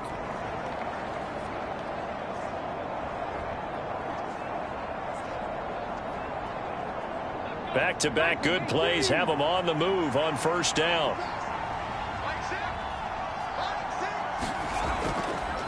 A play-action fake. They'll look to throw. Open man, that's Renfro. And he's got this down to the 35. Another big gainer that time. This one goes for 19 yards. And now we get into the psychology of the whole thing, because a lot of teams with a 2-score lead in the third quarter, they almost become defensive with their offense, just playing not to lose. I think with this team, you got to figure at this point, this is a great spot for them to go into attack mode, really try and put the hammer down and finish this one off. So in Raven territory now. Here's a 1st and 10 at the 35-yard line. Here's a handoff to Jacobs, and he'll manage to pick up about 4. It's 2nd down.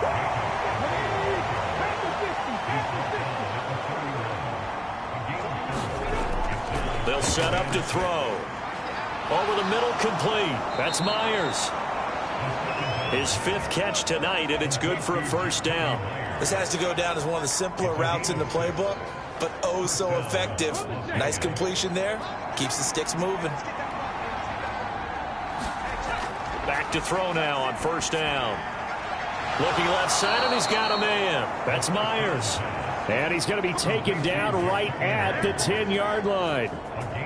I'll tell you what, a lot of those mid-range throws have been available, because sometimes teams get too concerned about the deep ball and they leave too much space in front of them, and these guys have been taking advantage so far.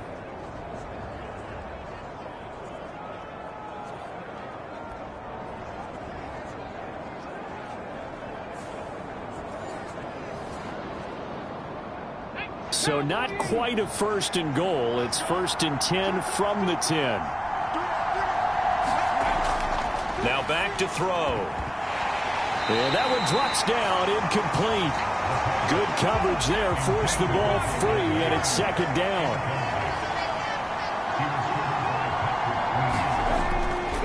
They'll look to throw. This is caught. They get 7 out of that, so they're left with a 3rd and 3. Coming up here looking for 3 yards to pick up the 1st. Back to throw. And this is caught. Touchdown, Raiders. Trey Tucker. His 2nd touchdown of the game, his 3rd on the year. And the Raiders have moved out in front by 3 touchdowns. That drive that really increased their cushion felt very military to me. Very precise, methodical. That's one of the words you've taught me. And they just got it done. And slowly but surely now starting to pull away a little bit. Things looking good for them here in the 3rd quarter. Not only pulling away, but you mentioned that slowly but surely. You also drain clock, too, with a drive like that. So you really give yourself an advantage.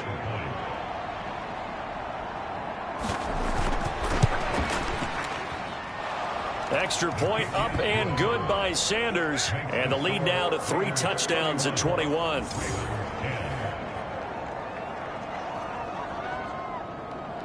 Now after the touchdown, ready to kick it away is Sanders.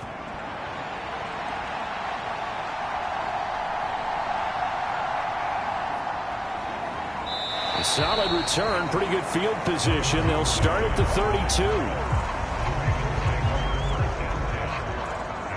There's DJ Moore as he and the rest of the offense head back out there. And I know that they've double-teamed him a couple times, but not a ton. Whatever they're doing isn't working. He's up over 100 yards. We'll see how they adjust. And when they do that, they weaken their defense in other places as well. And how many times have we done games where we've seen a guy have a big game like this, but it's usually not by himself, is it? Right. Usually it opens it up for other people to have big games as well.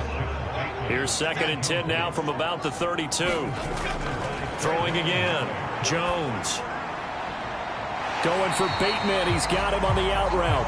And he's going to be out up around the 45-yard line. That one good for 13 and a Raven 1st down. Well, we talk all the time about playing situational football. Right now, I think the scoreboard is dictating what they need to do. Where they are in this game, they've got to push the ball downfield, take their shots, try and get big chunks of yardage in a short amount of time. That was a nice play there. Now Jones on 1st and 10. This throw taken in by Isaiah Likely. And they'll get him down as he's inside the 40. Another nice gain, 16 yards there and a 1st down again. For many teams, the evaluation of tight ends has really changed. We used to wonder about how they would block first and foremost. Now we want to know how these guys can run, because we envision them in offenses catch the ball. How much yardage can they gain after that? And that on display there for a good pickup. So here's a 1st and 10 now in Raider territory at the 39-yard line. A give up the middle to Dobbins. And they'll get him down after a pickup of 8, 2nd and 2. Good yardage there on 1st down. Exactly what you want. Get yourself set up to keep making 1st downs, keep the clock running. And if they're smart, you're starting to milk the clock. No hurry before you run your 2nd down play. Off the play fake, Jones. He finds his man, complete. That's Flowers. And he's down into the red zone at the 16 after a gain of 16. 1st and 10. 2nd and short, that's a rundown, so it's definitely a good time to go play action if you're feeling it. And they do so and pick up a 1st down.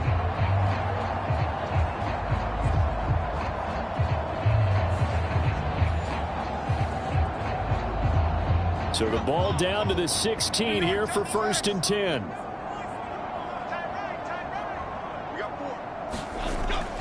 Operating from the gun, Jones. He gets this underneath to Dobbins. And this will leave him a yard short.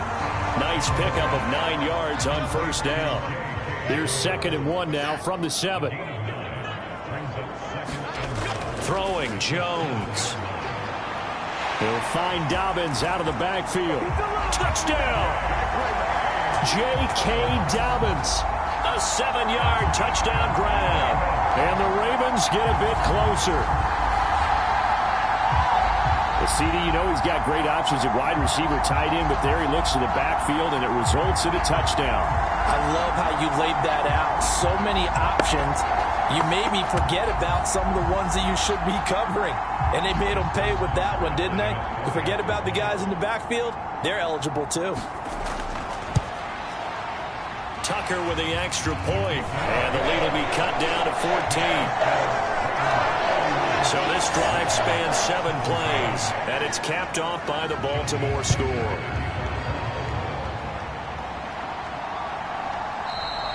And he'll very wisely take a knee here as they'll bring this one out to the 25 on the touchback. Here's Las Vegas ready to take the field.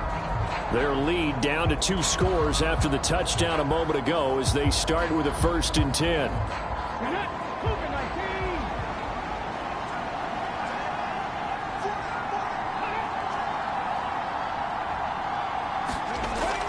On the ground, it's Jacobs to start the drive. And not much to speak of. Call it a 1-yard gain up to the 26.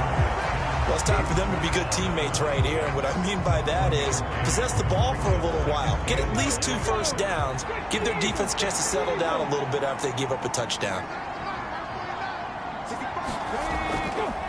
Here's Jacobs. And the second wave of tacklers is going to get him as they stop him behind the line. It's a loss of a yard, so it's back to 3rd and 10. This offense has had a lot to like in this game. I don't know that that last play there is going to make the highlight reel. It's not going to make the highlight reel, but it will be the focus of the film session that the team has to sit through. I've sat through those before. Never any fun. You're always excited about your good plays, and they actually fast forward through those. All right, that was good. All right, great. They get to the bad ones and really illuminate them. Not cool.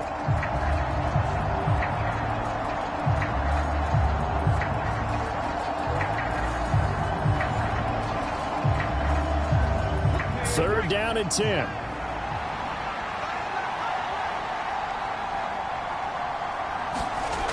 They'll look to throw here. Oh, into a sea of defenders and intercepted. Picked off by Marlon Humphrey. And this return is going to be halted right around the 28-yard line.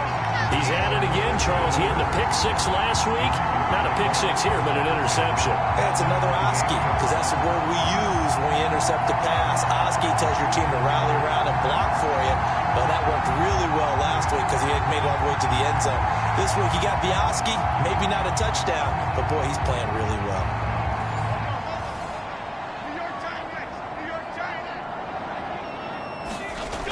Now Jones. Well, that's complete to the fullback, Ricard. And taking it to the 15-yard line before he's brought down.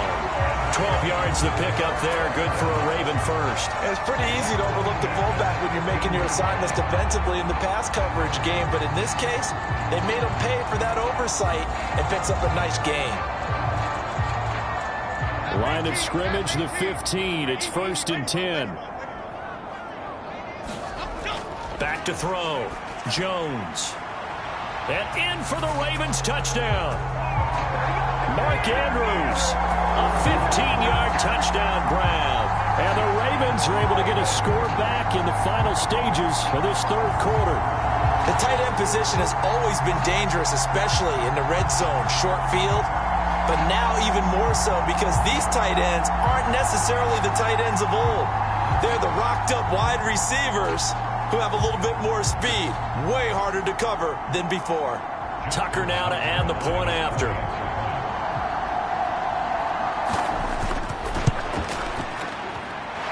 And that'll cut the lead down now to a touchdown. They had the short field, and they made quick work of it. Just 2 plays to get into the end zone. Tucker now to kick it away following the touchdown. And he'll just sit on this one as their drive will start at the 25. The Raider offense set to get this drive started. Pretty important third quarter drive for them. Momentum has sort of shifted the other direction after that last touchdown as they nurse this small lead. And this turns into a nice gain with a slide at the end. 1 quarter remains here in this Thursday night matchup. You're watching the NFL on EA Sports. So quickly all the way up at the 40-yard line.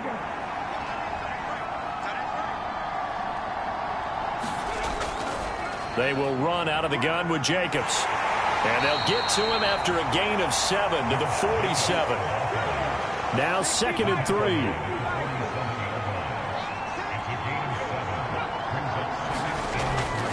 They'll stay on the ground with Jacobs.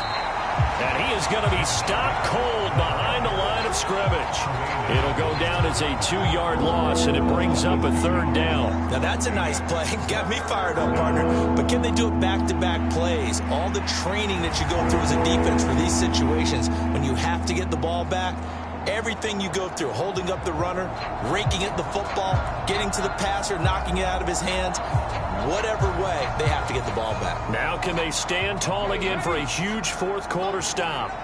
The offense on 3rd down tonight, lacking much success, just 2 for 7 to this point. This will be 3rd and 5. Able to find the open man. That's complete. And he's going to be taken down with the 1st down at the Ravens' 44-yard line.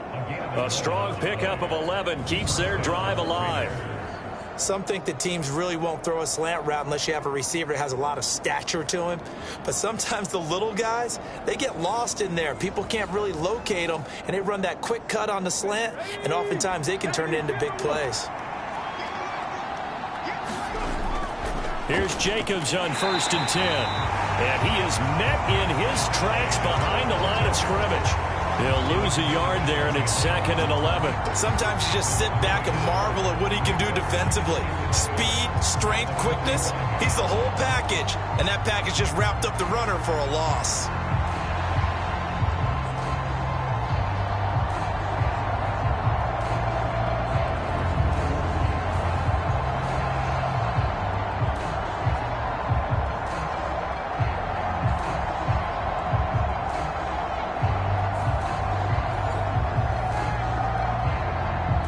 Looking at a 2nd and 11 now after the loss. He'll look to throw. Throw left side complete. That's Jacobs.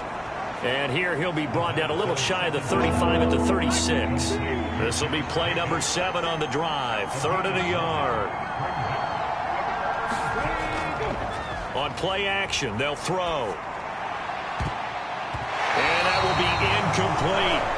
As a defensive back, you have some weapons at your disposal that we don't often talk about. And you can read the receiver's eyes, you can read his hands, and you know that the arrival of the ball is imminent. And that allows you to make a play on it and oftentimes knock it away. And here's a big one now. Trying to hold this lead. They're going to go for it here on 4th down. He'll drop to throw. He's got his target. That's complete. And he is going to have a Raiders first down. It'll wind up being a gain of 5 there on 4th and 2.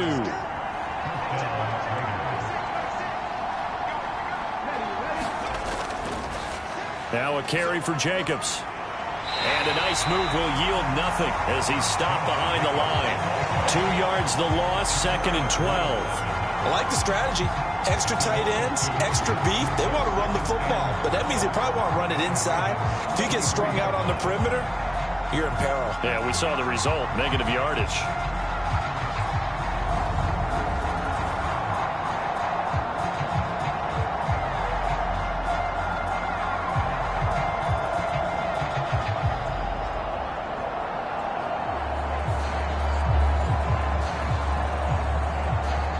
This drive's taken more than 3 minutes off the clock already as they come up on 2nd down.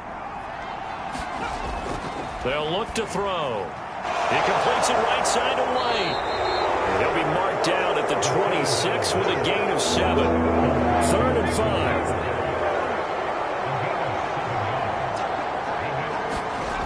5. They'll set up a throw. Another catch by White. Back-to-back plays. They'll get only a yard out of that, and it'll bring up 4th down. First down would have been nice, but now you get to kick the field goal, still go up 2 scores. They tried to get it, though, didn't they? Threw the pass, got the completion just short of the first down. But you're exactly right. Run the field goal unit out there, kick it, put it through the post, go up 2 scores.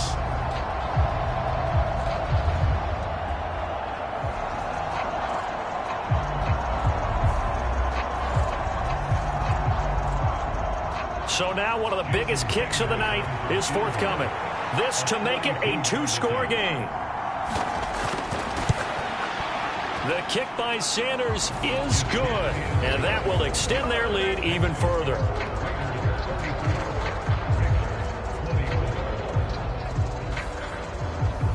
So that CD, an important one here in the 4th quarter. And that importance cannot be overstated. All eyes on both sidelines were staring that one down all the way. The significance is that they made it a 2-score game. Still lots of time left to go, but likely that was their goal at the start of the drive. Get 3 points, make it a 2-score game, and they were able to get it done. The Ravens offense now, they get set to head back on the field. And the complexion of this one has changed a fair amount. That last field goal made it a 2-score game, so they need to get points out of this drive relatively quickly. Jones throwing to start the drive. A short throw caught by Andrews. And that's good for a pickup of 10 yards. And that'll leave him with a 2nd and just a few inches left. They'll try to draw here with Dobbins. And he'll be taken down at the 46-yard line. 62 yards rushing for him now as he's carried it 13 times. Now, yes, a 2-possession game, but a good chunk of time on the clock, so they have the ability still there to run it on 2nd and short, but maybe they need to pick it up a bit. You're right. They did pick up the first down there, but they, as you mentioned, they have to pick up the pace now because it's a 2-possession game. They've got to get there twice to make sure they have a chance to win. Back-to-back good plays have them on the move on 1st down. Looking to throw. Jones. And he whips that one incomplete there. Had an open man that time and ended up putting a little too much heat on it, don't you think, partner? Absolutely. Just needed a touch more air under it. Instead, he fired an absolute bullet.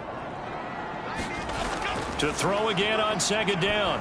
Jones. And for a 3rd time tonight, he's intercepted. And the Raiders are right back in this football game.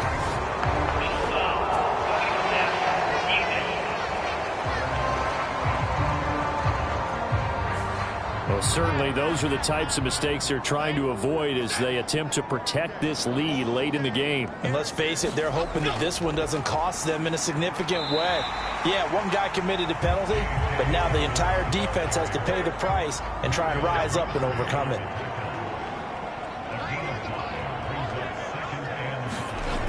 Here's Jones looking to throw on 2nd down. That's caught. It's Flowers. Touchdown. Zay Flowers. 34 yards. yards. And the Ravens have made it a one-score game again here in the fourth. And on that one, able to catch it, also able to have the wherewithal to take it in for the score. And how about the phases of a successful catch and a completion of a play?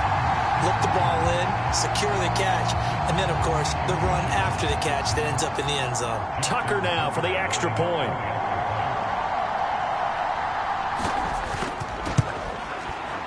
And the lead is down to a field goal now. Pretty clean and simple there. Just 2 plays. The long pass resulting in the touchdown on play number 2. Tucker now to kick it away following the touchdown.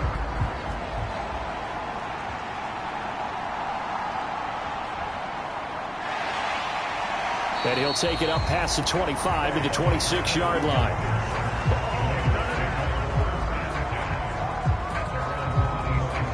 Offense now making their way toward the huddle. Things sure were looking good for him at the half. Heck, off the air, you and I were just saying they might run away with this thing and cruise to a victory. Not anymore. Yeah, the cruise control has to be off at this point. Now you've got to mash the gas yourself. Again, who's going to step up and make a big play? The football comes out. Jacobs lost it. Oh, and one of the linemen on the other side has got it. Wow, that ball gets knocked free. But a teammate comes along and scoops it up. It's almost like baseball. Guys at bat, people are on base in scoring position. One guy doesn't get him home. The next guy comes through and picks him up. And avoids the turnover.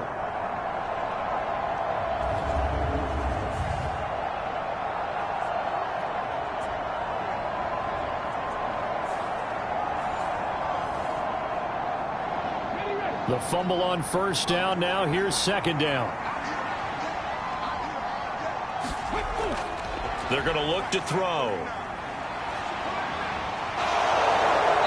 And he gets this up across the 35 before he's out of bounds. A good decision in the end to pull it and run. Gets him 9 yards and a first. Partner, even I can figure out who deserves the lion's share of credit for their lead right now because he has been terrific in a dual threat role, really chewing up yardage and getting them points with his legs. Simply put, that defense has had no way of stopping him, and that's why his side is on top. Both teams working on short rest, but this has been one of the better Thursday night games we've seen as they come up here on 1st and 10.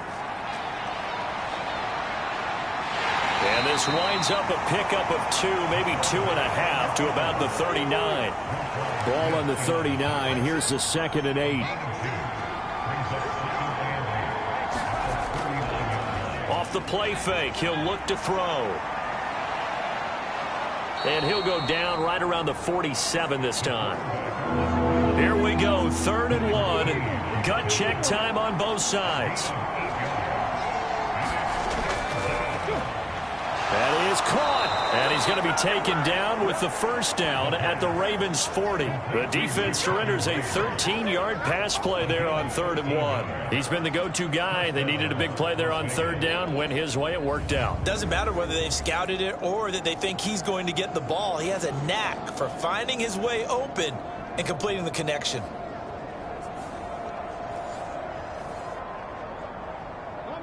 So in Raven territory now. Here's a 1st and 10 right at the 40. Jacobs going to try the middle. They'll get this down to the 38. Well, with the fumble he had earlier, we know how key keeping the football is here. That fumble earlier probably at the forefront of his mind. Just hold on to this thing. It's also at the forefront of the mind of the guys who are trying to get the ball from him. And since oh, no, he lost the football. And it's picked up by and nothing but green grass here, middle of the field. And this is going to be brought back for a Baltimore touchdown. And a big turning point here in the second half, Charles, after that play. All you're trying to do is change momentum, flip things around for your team. You're just trying to take the ball away. How about when you take it away and score? That really changes things. Now Tucker to add the PAT.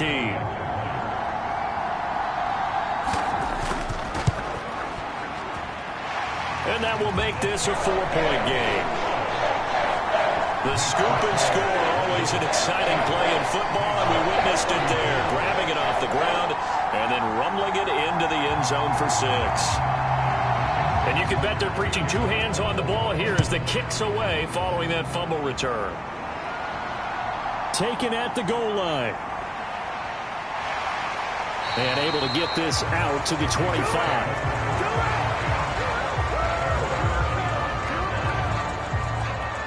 So now London down by 4, 2:10 on the clock. And no other way to say it, they have blown a big lead, but a chance to rescue things late.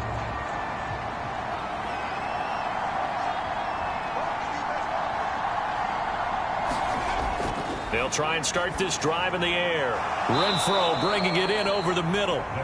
And the result here, a pickup of 8. Leaves them with 2 to go on second down. Fourth quarter, down to the final 2 minutes, and we've got a 1-score game. They come up now on 2nd and 2.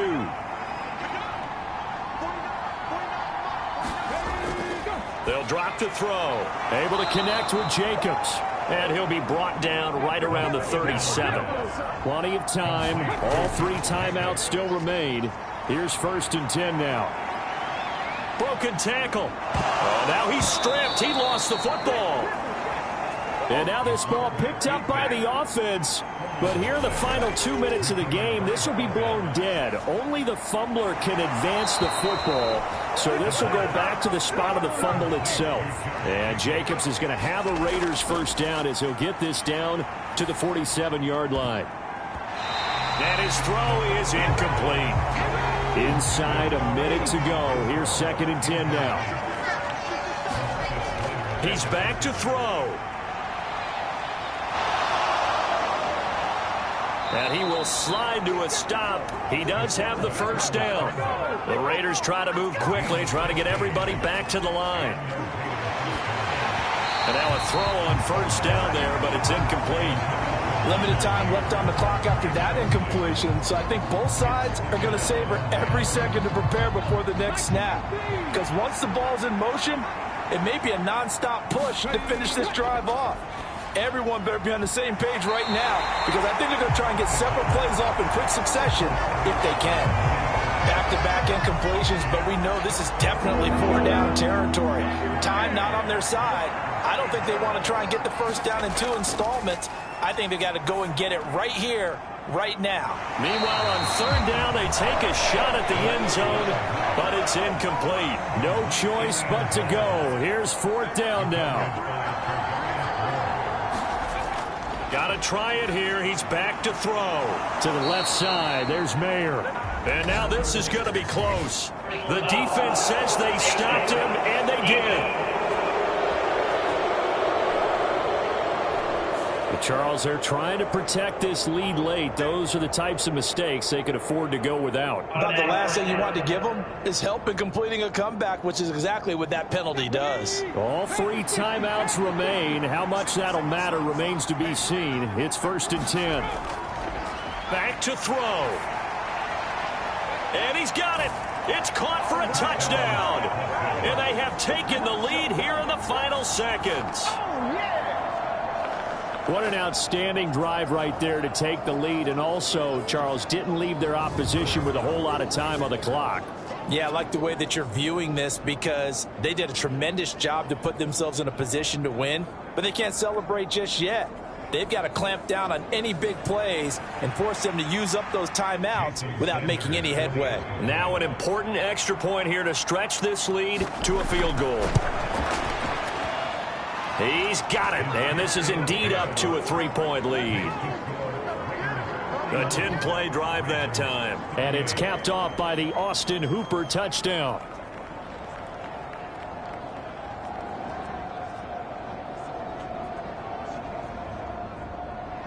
Now after the touchdown, ready to kick it away is Sanders.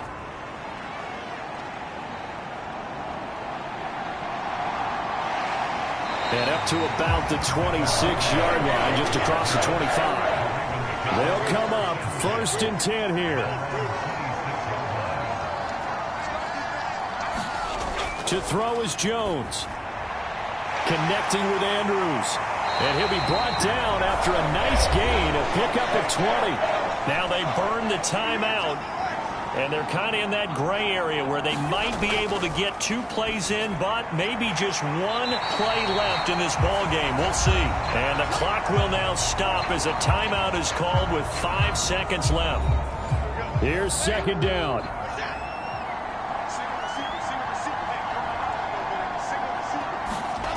One final shot. They'll look to throw. This for all the marbles. And that is going to be incomplete. Boy, they got the tip they were looking for but couldn't secure it. And this one's over. What a game we were treated to in this one. And on that final play, they had a chance. They had the ball just beyond midfield for one final shot but couldn't get it done, and they suffer the loss. Yeah, and you mentioned how they had a chance on that final play, and getting it to midfield gave them that opportunity, hoping they could find their way to the end zone and make that miracle happen. A really good ending to an entertaining contest, though. So for Las Vegas, they did what they needed to do. They split their first 2 road games of the year. And they'll get a few extra days to get ready for next week. Meanwhile, for Baltimore, they will fall to 1-1, and they'll get a chance to redeem themselves at home next week. So for our entire crew, alongside Charles Davis, I'm Brandon Gaudin. Thanks for watching, everybody. We'll see you next time.